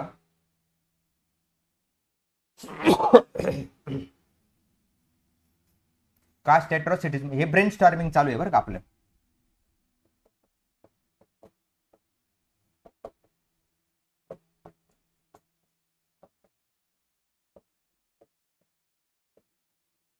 विचार मंथन चालू आहे. चला रिप्लाय करा, बाकीचे का रिप्लाय करत नाही. अरे आपली चर्चा आहे, पहिलंच लेक्चर आहे. मला सांगा काय काय अँगल आहेत कास्ट ॲट्रॉसिटीचे.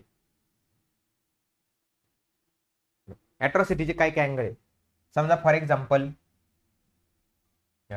मला आठवलं की दलित हत्या, मंदिर प्रवेश, लग्न, मिरवणूक, असा एक अँगल आहे. दुसरा अँगल आहे आरक्षणाचा. तिसरा अँगल आहे की एज्युकेशनचा. एज्युकेशन म्हणजे अवेअरनेस.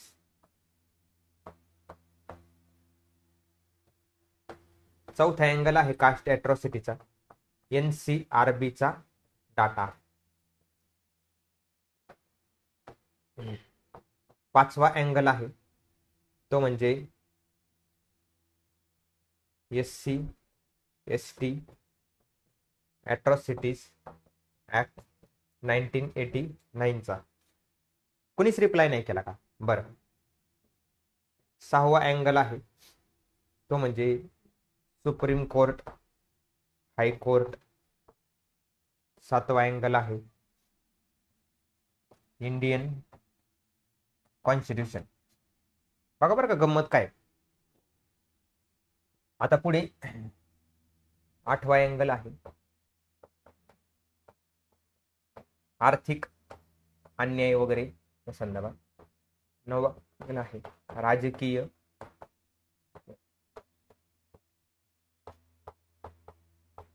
सामाजिक, ऐतिहासिक वगैरे वगैरे. तुम्हाला 10 पॉईंट समजले बरोबर. दिव्या, शुभम, आणखी कोण कोण आहेत बाकीचे काय रे केवढे रिप्लायच नाही, काय भानगडे, काय ऐकताय का काय माहिती, काय समजते का नाही समजत ते पण नाही माहिती. तर आता तुम्हाला हे 10 पॉईंट सापडले. आता what is the use or benefit of brainstorming. ब्रेन स्टॉर्मिंगचा फायदा काय. फॉर एक्झाम्पल तुम्ही ब्रेन स्टॉर्मिंग न करता, बरोबर का, आता ब्रेन स्टॉर्मिंग न करता किंवा त्याचा योग्य आराखडा तयार न करता डायरेक्ट निबंधाला सुरुवात केली. डायरेक्ट निबंधाला सुरुवात केली. वाईट एक लिहिलंय का तुम्ही? नाही लिहिलं. पण सुरुवात केली तुम्ही आर्थिक अँगलने. काय आर्थिक अँगलने? की जे ऑपरेस्ट क्लास आहे, आउटकास्ट झालेले वर्ग आहे, ते आर्थिकदृष्ट्या कमकुवत गटात आहे, त्यांच्याकडे आर्थिक संसाधन नाहीयेत. क्लास स्ट्रगलमुळे, क्लास स्ट्रक्चरमुळे, कास्ट स्ट्रक्चरमुळे आर्थिक सुरक्षा त्यांच्याकडे नाहीये आणि त्यांना अतिशय मोठ्या प्रमाणात निसमर्थतेचा सामना करावा लागतो. ह्या नमनालाच घडाभर तेल गेलं. नमनाला घडाभर तेल गेलं. दुसरा पॉइंट तुम्ही लिहिला राजकीय पॉइंट, की जातीय अत्याचारासाठी राजकीय दृष्ट्या किंवा जे काही राजकारण आहे, या जातीचं राजकारण, त्या जातीचं राजकारण अत्यंत महत्वाचं आहे, कारणीभूत आहे, काही नेते चिथावणी देतात वगैरे वगैरे. याला गेलं निम तेल. सामाजिक काही अँगल स्पष्ट केला आणि नंतर तुमच्या लक्षात आलं की जातीय अन्याय अत्याचाराचा सगळ्यात मोठा भाग आहे तो म्हणजे रिसेंट घटना, एनसीआरबीचा ऑथेंटिक डेटा. एनसीआरबी म्हणजे नॅशनल क्राईम रेकॉर्ड ब्युरोचा ऑथेंटिक डेटा असतो.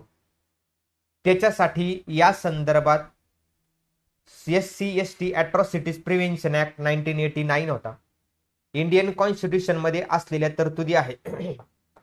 आर्टिकल 17 आहे, आर्टिकल 14 आहे, आर्टिकल 15 आहे, आर्टिकल 16 आहे, आर्टिकल 21 आहे.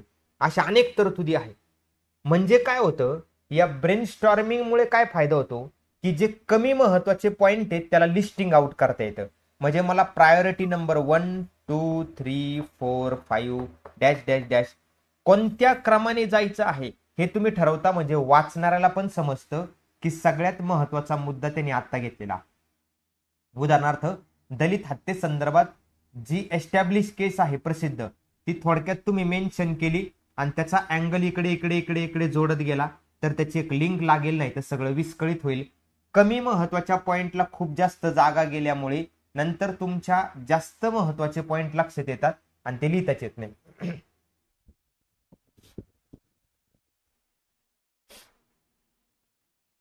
समजलं का रे? समजते का?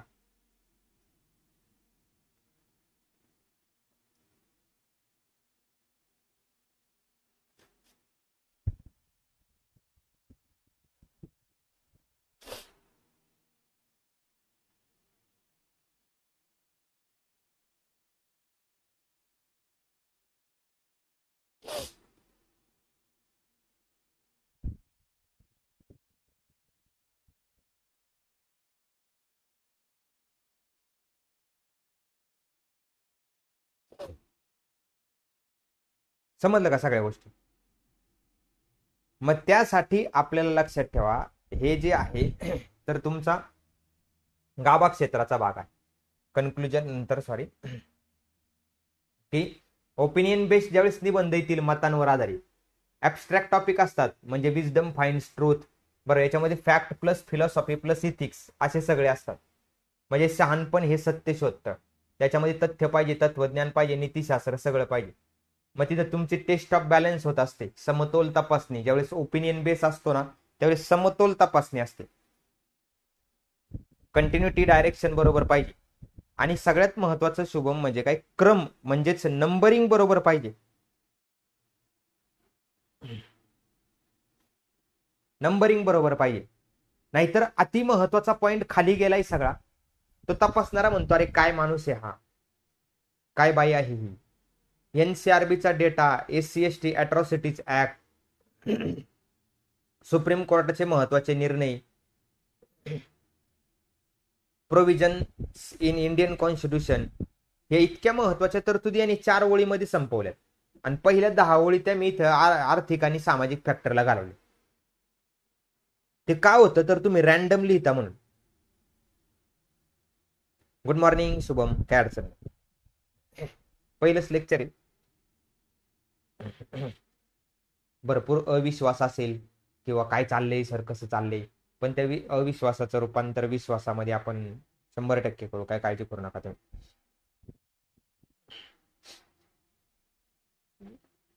मग त्यामुळे ही गोष्ट नेहमी लक्षात ठेवा की मतावरती आधारित निबंध असेल तर तुमचा बॅलन्स टेस्ट होतो. मुद्दाम होऊन एमपीएससी असे टॉपिक तुम्हाला टाकणार की जिथं तुम्ही डगमगणार, तुमचा खरा व्ह्यू जो आहे तो समोर आला की गडबडणार. अडचणींवर मात करण्यासाठी विषय समजून घ्या, आराखडा करा, सोपी भाषा ठेवा, परिच्छेद प्रतिपादनाशी जोड, पुनरावलोकन करा, चालू घडामोडींवर लक्ष ठेवा, नियोजन ताण कमी करते आणि क्लॅरिटी इम्प्रूव्ह युअर मार्क. हे सगळं सांगण्यासाठी आहे. फक्त लक्षात ठेवा एकच त्याला उपाय आहे, प्रॅक्टिस प्रॅक्टिस आणि प्रॅक्टिस, सराव आणि अभिप्राय. सरावामुळे काय होतं की कमी वेळामध्ये तुमचं जे काही टाइम मॅनेजमेंटमुळे कमी वेळामध्ये तुम्हाला जास्तीत जास्त फायदा होतो सरावामुळे. हे रिहर्सल आहे तुमची, फायनल स्टेजला डान्स करण्यासाठीचे रिहर्सल आहे. प्रत्येक निबंध हा लक्षात ठेवा हा अंतिम परीक्षेचा सराव आहे, या हिशोबानेच करायचा. तुमचं रिसर्च वर्क फार स्ट्रॉंग असलं पाहिजे आणि ते इतकं स्ट्रॉंग असलं पाहिजे की तुम्हाला म्हणजे त्याच्यामध्ये डाऊटच निर्माण होता कामा नये. आणि त्यामुळे निबंध हा तुमच्या व्यक्तिमत्वाचं प्रतिबिंब आहे. तुम्ही त्या निबंधामधून दिसत असता, तुम्ही त्या निबंधामधून तुमचं ते निबंधातून तुमचं व्यक्तिमत्व प्रकट होत असते. तुमच्या व्यक्तिमत्वाची ही परीक्षा आहे. तर ह्या गोष्टी नेहमी लक्षात ठेवा.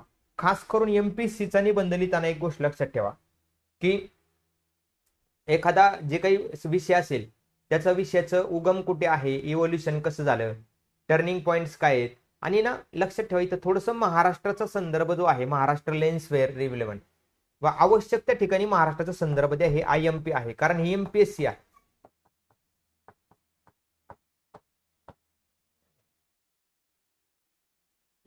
एमपीएससी आहे. तुम्हाला जर उपाययोजना लिहायच्या आहेत की समजा SC ST समाजासाठीचे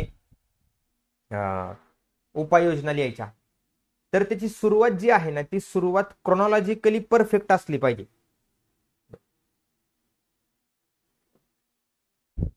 म्हणजे भारतीय राज्यघटना बरोबर ती लागू झाल्याचा संदर्भ, 1955चा जो काय आहे अस्पृश्यता निवारण कायदा, त्याचं 1976 मध्ये सिव्हिल राईट प्रोटेक्शन ऍक्ट मध्ये झालेलं रूपांतर, 1989चा अॅट्रॉसिटीज प्रिव्हेन्शन ऍक्ट असेल, त्यानंतर अॅट्रॉसिटीज प्रिव्हेन्शन रूल्स असतील, मग सुप्रीम कोर्टाचे काही निकालपत्र असतील किंवा रिसेंटच्या काही घटना असतील.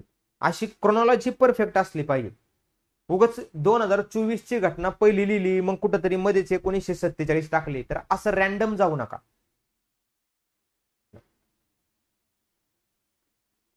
मग त्याच्याने फार फायदा होत नाही. मग ही गोष्ट नेहमी लक्षात ठेवा की इथं हे तुमचं वर्ष घटना जी आहे याचं महत्व तुम्हाला माहिती पाहिजे लिहिताना.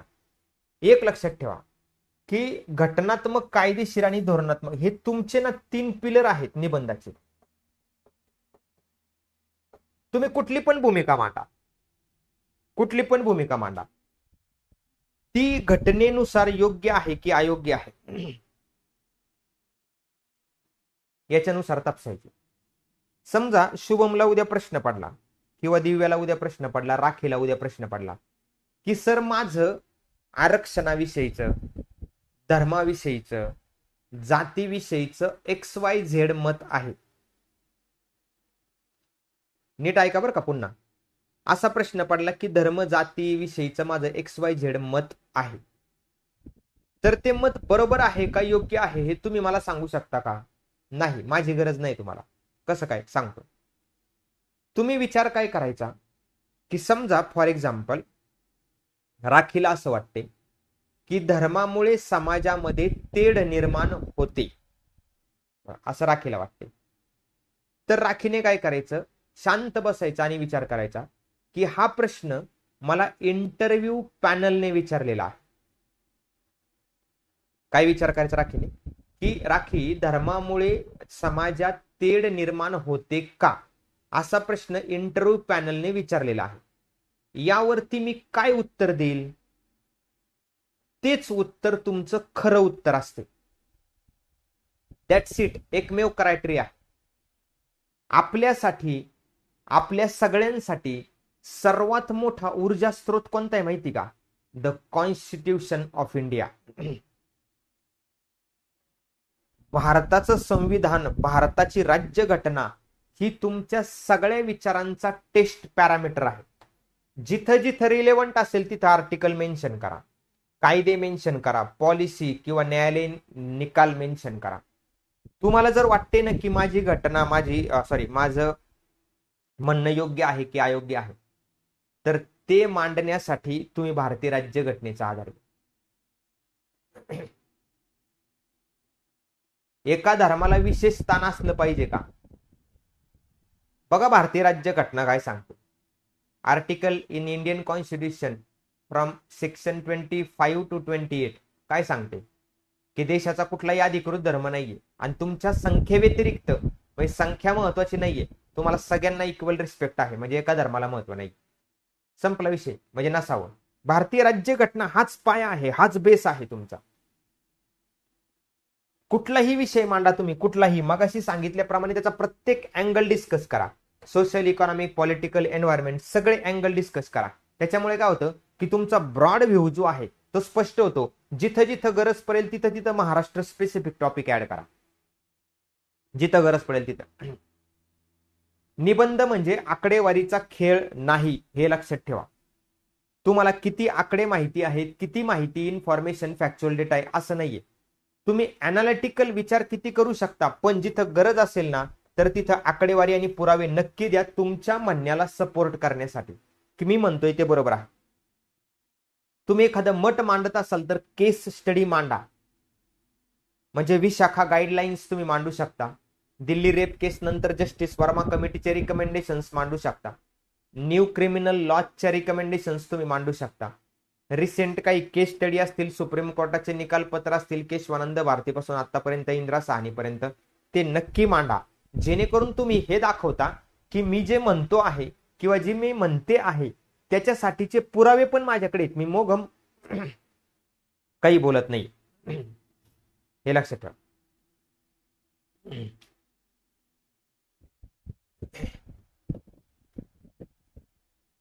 मग त्यामुळे कारणे, परिणाम आणि उपाय हे तिन्ही तुमच्याकडे असलं पाहिजे की सदरच्या गोष्टीचं कारण काय आहे, त्या गोष्टीचे परिणाम काय झालेले आहेत आणि त्या गोष्टीवरती माझ्याकडे उपाययोजना काय. उपाय नसेल तर प्रश्न मांडू नका, कारण प्रश्न मांडणारे लय येत या देशावरती, लय येत.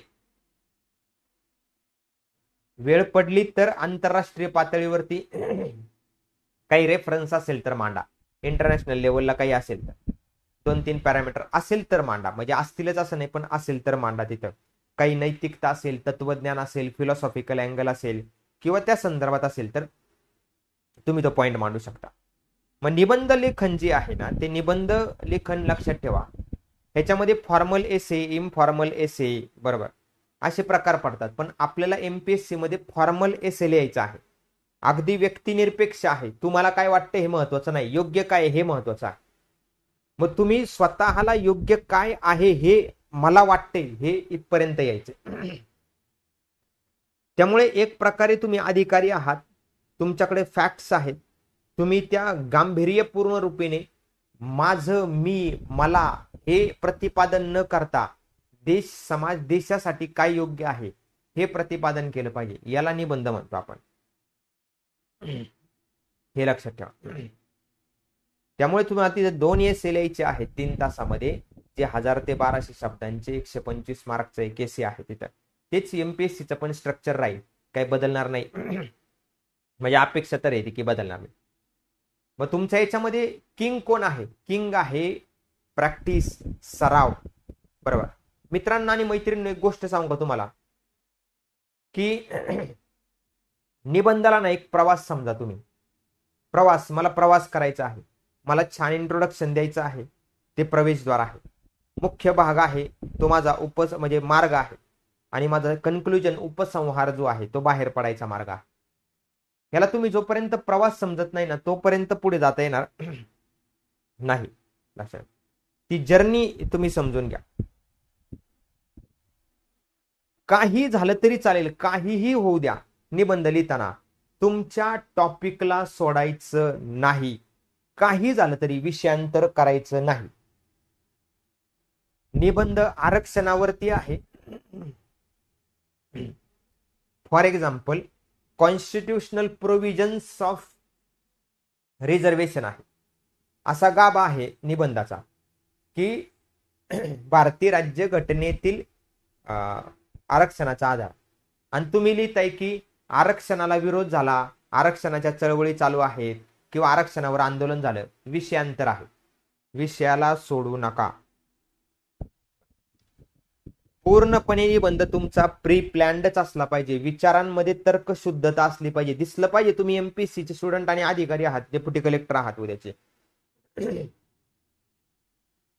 तुमची प्रभावी भाषा असली पाहिजे. एक लक्षात ठेवा, तुम्हाला अलंकारिक भाषेची आवश्यकता नाही, भाषा फक्त स्पष्ट असली पाहिजे. थोडक्यात इकडून तिकडून गोळा करून मोकार 1000 शब्द मला कसे बसवायचेच आहेत, आता एवढं पान राहिले सर, एवढं भरून काढलंच पाहिजे, काही गरज नाही. विचार एकदम स्पष्ट आणि थोडक्यात असले पाहिजे. मोठमोठी लांबलचक पल्लेदार वाक्य जी आहेत त्याचा उपयोग नाही. निबंधामध्ये एक्झामिनरला एवढा टाइम नसतो आणि एवढा पेशन्स पण नसतो तुमचे उत्तर तपासायला. त्याच्याकडे भरपूर वेळ असतो कशासाठी, किंवा तिच्याकडे भरपूर वेळ असतो कशासाठी, की तुमचा जो कॉन्टेंट आहे तो योग्य आहे की अयोग्य आहे ठरल्यानंतर त्याचं अनालिसिस करण्यासाठी. त्यामुळे स्पष्टपणे बरोबर एक सुसूत्रीकरण म्हणजेच काय, त्याच्यामध्ये एक प्रकारे आपण म्हणू शकतो सिमलेस अशा प्रकारचा असला पाहिजे. म्हणून निबंधाचं नियोजन हे फार महत्वाचं आहे. म्हणजे टॉपिक तुम्ही डिफाईन करता आला पाहिजे, ब्रेनस्टॉर्मिंग करा जसं सांगितलं तसं, आणि त्याच्यानंतर आराखडा तयार करा, तुम्हाला काय लिहायचं हे तयार करा. प्रत्येक निबंध जो आहे तो एका सेंट्रल पॉइंट भोवती फिरत असतो. म्हणजे आर्थिक विकास आणि सामाजिक कल्याण यांचा प्रमुख निर्धारक घटक कोणता आहे, तर इनोव्हेशन आहे. हे 2016ला विचारलेला प्रश्न होता. मग त्याच्यामध्ये तुम्ही या संदर्भात वेगवेगळे एक्झाम्पल्स मांडून आपलं मत जे आहे ते स्पष्ट विषयाच्या भोवतीच फिरायचं आहे, इकडं तिकडं भरकटायचं नाही, इकडं तिकडं भरकटायचं नाही. जर तुम्ही भरकटले तर मग मात्र तुमचा कार्यक्रम झाला म्हणून समजा. आता तुम्हाला सांगतो की तुमचा निबंध हा योग्य आहे की अयोग्य आहे, किंवा सर मी मांडतो बऱ्याचदा भूमिका, पण मला कळत नाही की सर ती भूमिका योग्य आहे की अयोग्य आहे, ती कशी तपासायची, मग तुम्ही काही त्याला सांगू शकता का? येस. तर बघा ऍडिंग एलिमेंट्स अँड आउटलाईन, निबंधामध्ये घटकांची भर आणि आराखडा तयार करताना कोर प्रिन्सिपल्स आहेत. कधीही घटनाविरोधी कल्पनेचं समर्थन करू नका. निबंध नाही लिहिला तरी चालेल किंवा कमी लिहिला तरी चालेल, पण घटनेच्या विरोधात जाऊन कधीही घटनेमध्ये बदल केला पाहिजे आणि घटनाच बदलून टाका, हे गप्पा चौकात बसून मारण्यासाठी आहेत फक्त.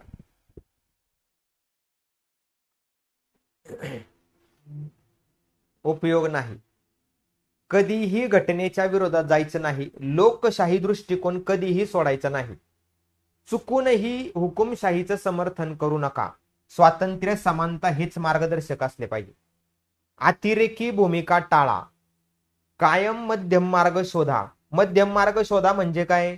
गावातील विहीर आहे त्याच्यावरती गावातील आउटकास्ट समाजाला पाणी भरण्याचा अधिकार नाहीये, मग मध्यम मार्ग काढायचा का? नाही.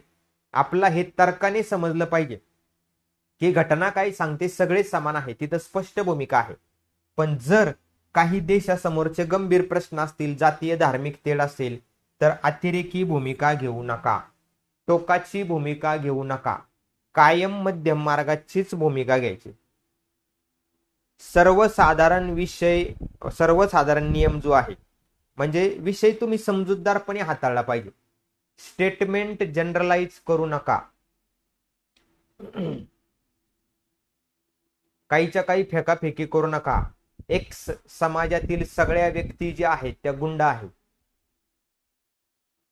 किंवा सगळ्या नाही लिहिल्या तुम्ही, एक्स समाजातील बहुतांश व्यक्ती गुंडगिरी करतात, नाही.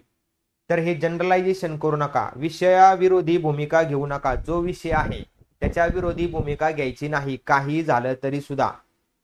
दहशतवादाला स्वातंत्र्य लढा म्हणत बसू नका. नक्षलवादावरती निबंध आलाय आणि तुम्ही तुमची भूमिका मांडताय की का जन्माला येतो नक्षलवाद, अरे अन्याय अत्याचार झाल्यामुळे तर नक्षलवाद जन्माला येतो, त्यांच्यावरती अन्याय अत्याचार झाला, त्यांनी हातात हात, अरे बाबा थांब, रिलॅक्स हो, पहिले शांत हो, विषय काय आहे समजून घे. नक्षलवादाच्या मागे विकासात्मक भूमिकेची कारणे आहेत का, असा जर असेल तर तो अँगल तुम्ही मांडू शकता. पण नक्षलवाद हे फार मोठं आव्हान आहे असा संबंध आलाय, तुम्ही सुरुवातच केलेली आहे. लय अन्याय अत्याचार झाला सर, तो हिडमा जो आहे आता मेरेला तो लोकांसाठी मसीहा होता, लक्षात ठेवा. नो वन कॅन, म्हणजे कोणीही हातात हत्यार घेऊन शांततेचा मार्ग प्रस्थापित करण्याची इच्छा प्रकट करू शकत नाही, आणि त्याचं तुम्ही समर्थन देखील करू शकत नाही. काही झालं तरी लक्षात ठेवा, always try to avoid romanticism of terrorism और नक्षलवाद. नक्षलवादाचं रोमॅन्टिसिझम टाळा. मग त्याचे वेगवेगळे अँगल तुम्हाला लिहा, बरोबर, ते मी तुम्हाला सांगितलेच आहेत, किंवा पॉलिटिकल, इकॉनॉमिक, सोशॉलॉजिकल, टेक्नॉलॉजिकल, जे काय असेल ते तुम्ही अँगल जे आहे ते अँगल लिहू शकता. टाइमचं नियोजन जे आहे ते नियोजन करा. प्रस्तावनेत सुरुवात कशी करायची ते पण सांगितलं तुम्हाला. आणि त्याच्यामध्ये तुम्ही ती भूमिका जी आहे ती भूमिका मांडू शकता. आता एक लक्षात ठेवा की नेहमी लक्षात ठेवा की तुमचा वे जो आहे तो नेहमी पॉझिटिव्ह असला पाहिजे. तुमचं कन्क्लुजन जे आहे ते नेहमी पॉझिटिव्ह असले पाहिजे, आणि त्याच्यानुसारच तुम्हाला पुढे जाता येतं.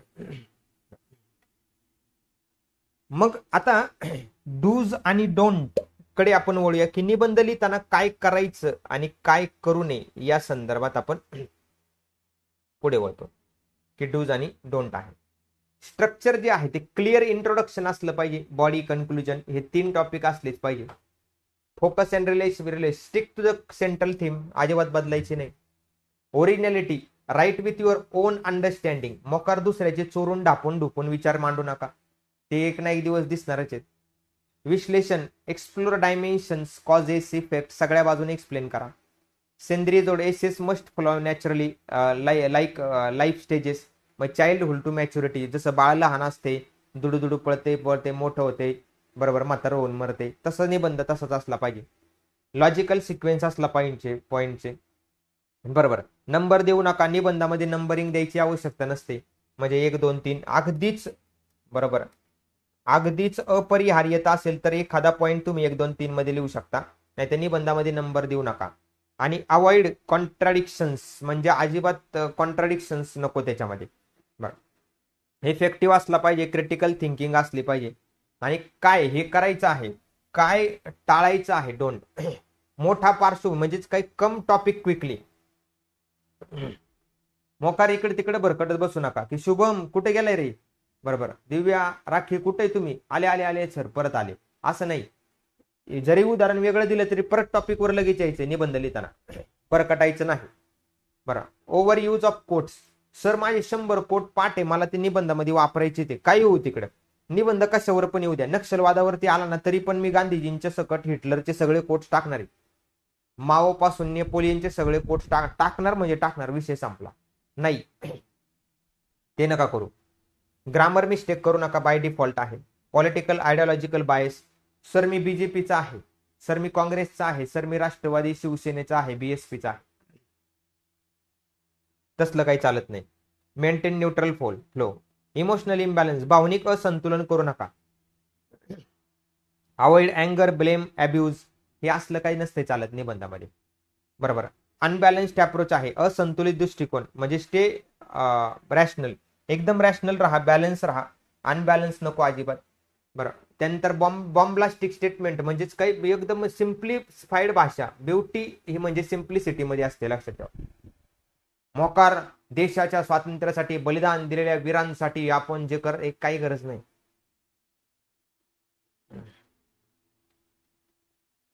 उगच तुम्ही म्हणजे बॉम्बास्टिक वर्ड्स जे आहेत ते फुगवलेली भाषा नको, इररिलेव्हंट काहीच्या काही कंटेंट टाकू नका. बरोबर. Dragging out of topic, out of context thinking, विषयाबाहेरचे विचार अजिबात नको. प्रतिस्पर्धी कल्पनांचा अपमान म्हणजेच काय की तुम्ही ज्यावेळेस क्रिटिकली इव्हॅल्युएट करताना त्यावेळेस तुम्ही दुसऱ्या विचारधारेला डायरेक्टली तुम्ही डिसरिस्पेक्ट करू नका की हे माझेच विचार योग्य आहे बाकीचे, किंवा मी जे मानतोय तेच सगळं योग्य आहे, बाकीचं सगळं चुकीचं आहे, नाही चालत तसं. मग त्याच्यामध्ये एक एसे तुम्ही पर वीक लिहू शकता, रोज तर नाही लिहू नका, त्याच्याने काही फायदा नाही होणार. ह्या वर्ड्सला तुम्ही स्टिक राहा, पण याला लक्षात ठेवायला प्रॅक्टिस शिवाय होणार नाही. तुम्ही मोजून तर करू शकत नाही. पहिल्या दिवशी तुमचा निबंध फक्त 200 शब्दांचा होईल, बरोबर. कधी पुढच्या आठवड्यामध्ये डायरेक्ट 1500 शब्दांचा होईल, कधी 500 शब्दांचा होईल, नंतर कुठेतरी तो 900, बरोबर, 1000 असं कुठेतरी तो येणार आहे. मग त्यामुळे लगेच विचार नका करू की सर मी पहिल्याच दिवशी कसं काय नाही का काय करू शकते, किंवा कसं करू शकते किंवा काय. ज्यांना ज्यांना डेली प्लॅनिंग पाहिजे असेल त्यांना डेली प्लॅनिंग पण दिलेलं आहे मी, पण तो काही आता डिस्कस करत नाही मी की बाबा डेली प्लॅन मध्ये तुम्ही काय ऍड करू शकता हे स्पष्ट सांगितलेलं आहे की बघा,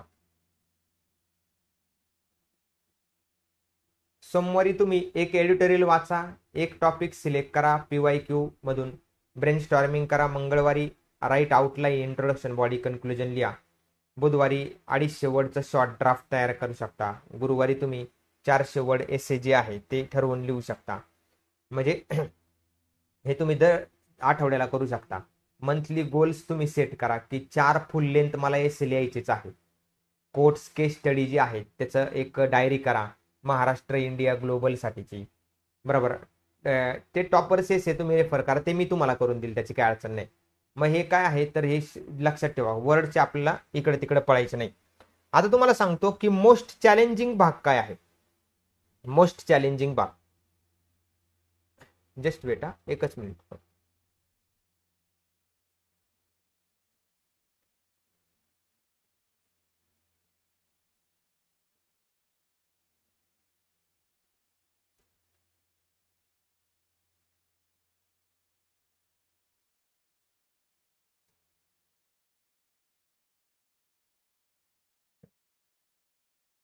मोस्ट चॅलेंजिंग भाग आहे निबंधाचा अर्थ समजून घेणे.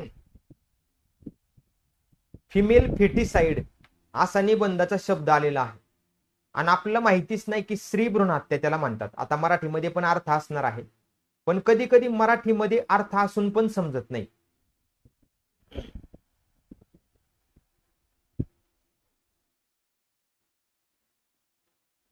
म्हणजे मराठीमध्ये अत्यंत अवघड अशी वाटणारी कवितेची ओळ आलेली आहे निबंधासाठी. तुम्ही काय करणार, तर निबंधाचा अर्थ समजणे ना हाच सगळ्यात मोठा भाग आहे. मग तुम्ही पुढचं काम करू शकता की उदाहरणार्थ बघा, forest are the best case studies for economic excellence. वन म्हणजे पर्यावरण नाही तर आर्थिक समृद्धीचं संपूर्ण मॉडेल आहे. आता काय करायचं सर, म्हणजे मराठी पण दिले इंग्लिश पण दिले तरी समजना. 2022 एसे संसाधन व्यवस्थापन लिहा, जैवविविधता लिहा, शाश्वतता, उत्पादन क्षमता हे लिहा. पुढे बघा, poets are the unacknowledged legislator of the world. कवी समाजाची विचार, मूल्य, कल्पना घडवतात. कसं, जे कायदे करतात ते विधानकर्ते नसून कवी असतात. मग काय याच्यामध्ये म्हणणं काय आहे, तर म्हणणं अशा प्रकारचं आहे की कवी जे आहेत किंवा जे आपण म्हणतो की पोएट्स जे आहेत ते लेजिस्लेटर म्हणजे जग घडवण्याचं, जगाची निर्मिती करण्याचं, जगाला आकार देण्याचं काम या कवितेने केलेलं आहे किंवा साहित्याने केलेलं आहे. ते कसं केलंय मग तुम्ही विविध साहित्याच्या एक्झाम्पल्स मधून पटवून द्या, हा त्याचा अर्थ आहे. सॉफ्ट पॉवर म्हणून, मॉरल इमॅजिनेशन, कल्चरल चेंज म्हणून, आर्ट शेपिंग म्हणून. इतिहास म्हणजे विज्ञान, तर्क आणि प्रतिवादाचे विजय, म्हणजेच history is a series of victories one by the scientific man over the romantic man. म्हणजेच काय, भावनाप्रधान दृष्टिकोनावरती तर्कशुद्ध दृष्टिकोनाचा विजय आहे. म्हणजे भावनेमध्ये अडकलेला जो व्यक्ती होता,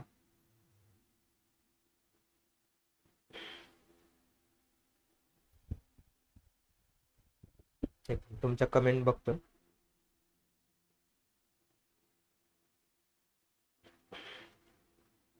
येस. भावनेमध्ये अडकलेला जो समाज होता, व्यक्ती होता, आपण गॉड ऑफ द गॅप्स म्हणतो. जिथं जिथं अज्ञान होतं तिथं तिथं मानवाने सुपर नॅचरल पॉवर टाकली.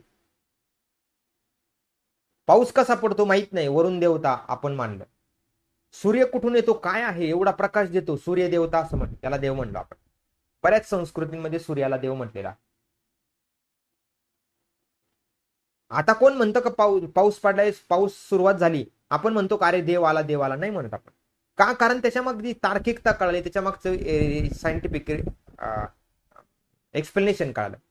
सूर्य आला चला देव आला, देव आला नाही म्हणत. आता त्याचं कारण आहे की हा म्हणजे भावनेवरती, बरोबर, या सायंटिफिक जो विचार आहे त्याने विजय मिळवलेला आहे. ही सिरीज तुम्हाला एक्सप्लेन करायच्या, science versus tradition, modernity, technology, हे कन्सेप्ट करायच्या. A ship in harbour is safe but that is not what ship is for. म्हणजे काय, तर किनाऱ्यावर लागलेली नाव जी आहे सुरक्षित आहे, पण तिची बांधणी त्यासाठी नाही झालेली. म्हणजे जीवनामध्ये सुद्धा कम्फर्ट झोन जो आहे तो तुम्हाला सुरक्षा देऊ शकतो, पण तुमचं आयुष्य त्या कम्फर्ट झोनसाठी तयार नाही झालेलं. Real purpose of life lies in the risk taking, exploration, बरोबर, कम्फर्ट झोनच्या बाहेर निघणे. मग ते तुम्ही एक्सपांड कसं करायचं तो नंतरचा भाग. तुम्हाला मी हे सांगतो फक्त प्रिव्हियस इयर क्वेश्चन पेपरमध्ये जे प्रश्न निबंधाचे टॉपिक विचारले ते त्याचा अँगल काय. पुढे पण असंच म्हटले, the time to repair the roof is when the sun is shining. अडचण येण्यापूर्वी तयारी करणं शहाणपणाचं आहे. Solve problems proactively, not reactive. म्हणजे आधी काळजी घ्या, नंतर तुम्हाला त्रास होणार नाही. शांततेच्या काळामध्ये घाम गाळा. You cannot step twice in the same river. प्रत्येक क्षण बदलतो, जग स्थिर नाहीये. सर्वात म्हणजे काय म्हणतो आपण त्याला, मला आवडलेल्या टॉपिक पैकी हा एक आहे, change is constant. You cannot step twice in the same water. म्हणजे तुम्ही आज केलेली कृती जी आहे ती पुन्हा कधी तशीच होणार नाहीये. जग सतत बदलते, प्रत्येक क्षण बदलते, जग हे स्थिर नाहीये. समाज स्थिर नाहीये, फ्लुइड आहे. टेक्नॉलॉजी येते, युथ ऍस्पिरेशन्स आहे, अडॅप्टिव्ह गव्हर्नन्स आहे, सगळं बदलते. हा बदल तुम्हाला मांडायचा आहे. मग तो तुम्ही तुमच्या कल्पना विस्ताराने आणि त्याला प्लस फॅक्टशी जोड देऊन अतिशय सुंदररित्या तुम्ही गुंफवू शकता. तो कसा तो नंतर बघूया, टॉपिक वाईज तुम्हाला येईल. A smile is the chosen vehicle for all ambiguities. म्हणजे हसू अनेक भावना सूचकता आणि अस्पष्टता लपवते किंवा व्यक्त करते. म्हणजेच काय, तुमचं नेचर कसं हसमुख असलं पाहिजे वगैरे वगैरे सगळ्या गोष्टी आहेत. 2023 ला सुद्धा thinking is like a game, it needs an opposite team. तुम्ही एकटेच आहात तर बरोबर कोण आणि चुकीचं कोण समजेल का कधी तुम्हाला? इम्पॉसिबल.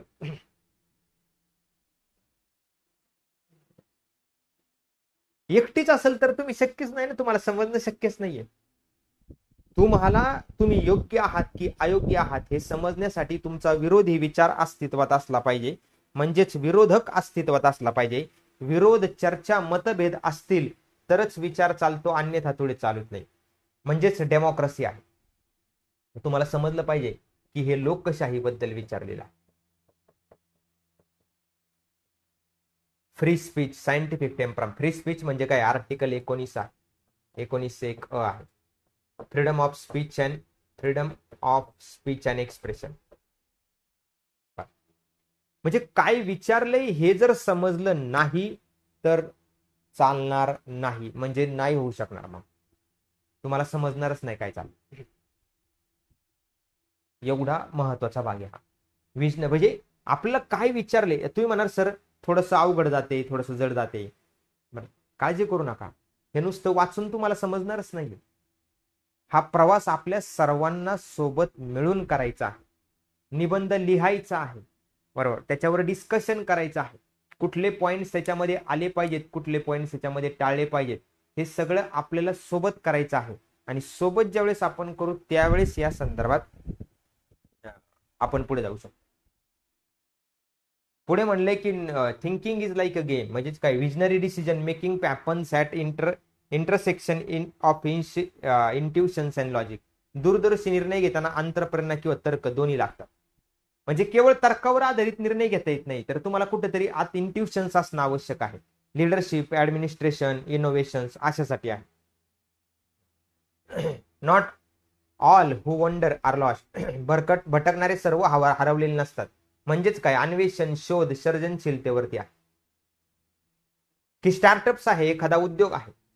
आपण म्हणतो काय वेळेपणा लावलाय हा. बाटलीमध्ये सोडा भरून कोणी विकतं का? पण केवळ बाटलीमध्ये सोडा भरल्यामुळे त्या कंपनीला बिलियन्स ऑफ डॉलरचा फायदा आला.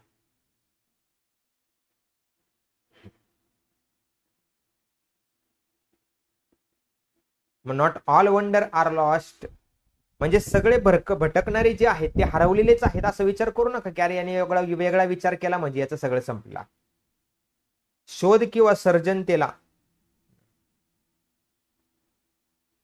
तुम्हाला वाव मिळाला पाहिजे. म्हणजे इथं म्हणले exploration is growth not confusion.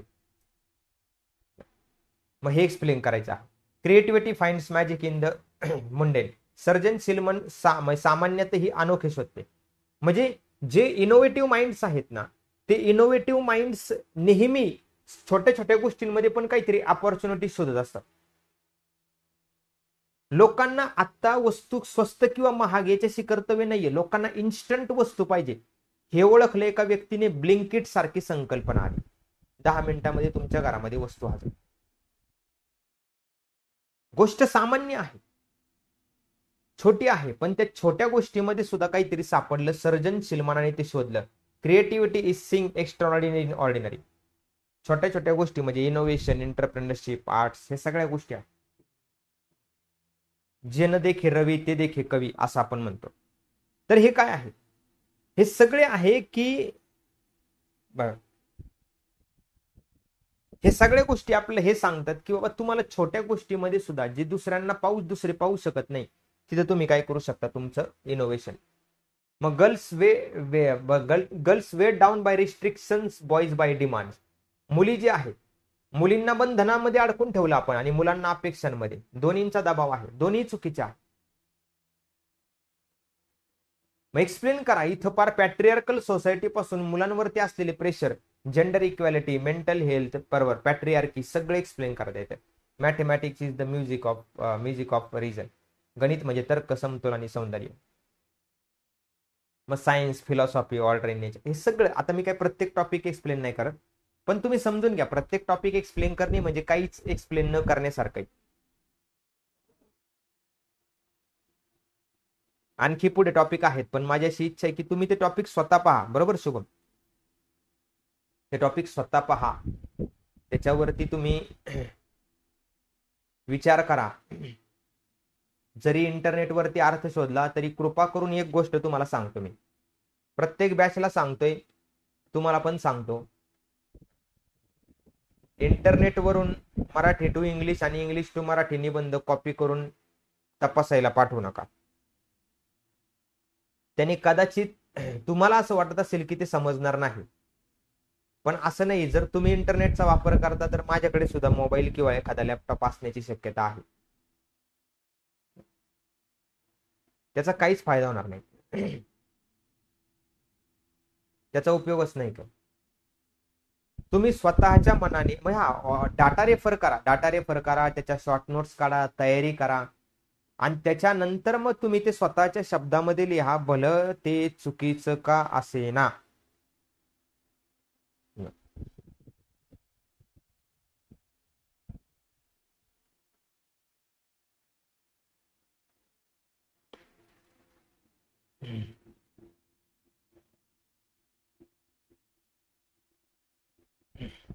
भले ते चुकीचं का असेना, पण तुम्ही ते कॉपी पेस्टच्या नादी लागू नका. काय होईल माहिती का, सध्या तुम्हाला फक्त मेंटल रिलॅक्सेशन मिळेल की अरे चला आपण चांगलं लिहितोय असं वाटतंय आपल्याला, पण परीक्षेमध्ये काहीच उपयोग नाही त्याचा. आता 100 चुका करा, परीक्षेमध्ये तुम्हाला एकही चूक करावी लागणार नाही. आणि आता तुम्ही किती बघून परफेक्ट लिहायचा प्रयत्न करा, 100 परीक्षेमध्ये 100% ते चुकणारच. हा प्रवास असा सहज सोपा वाटतोय आपल्याला, पण नाही, त्याला प्रॅक्टिस आहे, पेशन्स आहे, बरोबर. चुका करायच्या आहेत, 100 वेळा धडपडायचं आहे ते. आणि इंटरॅक्टिव्ह राहा, म्हणजे बोलत चला, प्रश्न विचारत चला. मला उत्तर आलं नाही तरी चालेल, मी इथं तुमच्यासाठी आहे, तुम्ही माझ्यासाठी नाही. मला उत्तर नाही आलं तरी चालेल, त्याचं उत्तर उद्या शोधून देईल, परवा शोधून देईल, पुस्तकं उलटी पालटी करू आपण, सगळं जग धुंडाळू. परंतु तुम्ही तुमचा कशात फायदा आहे, तुमच्या काय अडचणी आहेत, कशा प्रकारे आहेत, हे सगळं विचारलं पाहिजे. नाही तर माझं काम सोपं आहे. आजचा टॉपिक काय आहे? टेक्नॉलॉजीवरती निबंध लिहायचा आहे. मग टेक्नॉलॉजीवरती निबंध लिहायचा आहे तर मी काय करणार, चला टेक्नॉलॉजीवरती एवढे 4 पॉईंट्स आहेत, त्याच्यावरती निबंध लिहा. बरं, मग त्याच्यानंतर तुम्ही हे करणार का? बरं, ते पण केलं. तुम्ही निबंध लिहिताना या गोष्टींची काळजी घ्या, त्या गोष्टींची काळजी घ्या, हे करा ते करा, झालं. तेवढ्यात झालं तुमचं की विषय संपला. मग काय पुढे? मग काहीच नाही. मग माझं काम झालं, मी गेलो लेक्चर करून, किंवा तुम्ही सुद्धा काही फारसा विचार नाही केला आणि विषय संपून टाक, त्याचा उपयोग नाही.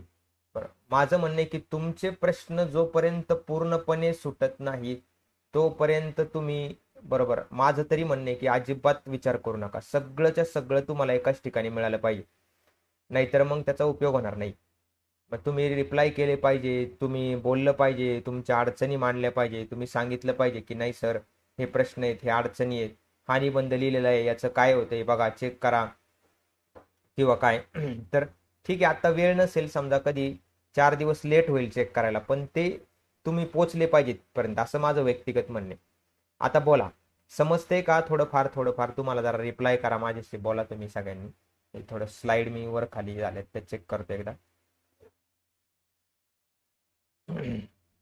समजते का सगळ्यांना? किंवा काय अजून अपेक्षा आहेत का, किंवा काय तुम्हाला म्हणायचं आहे का अजून?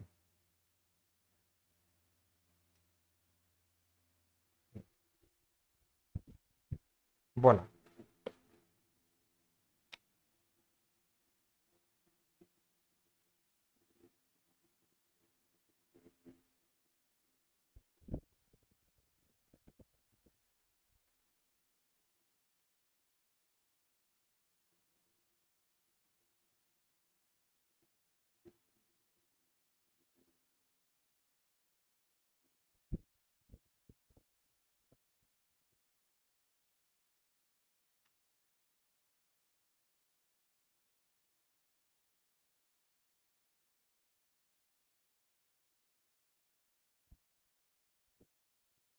हे लेक्चर पुन्हा बघतो, बघायचं नक्की बघा, मला आणखी सांगा की काय अडचणी आहेत, कसं आहे.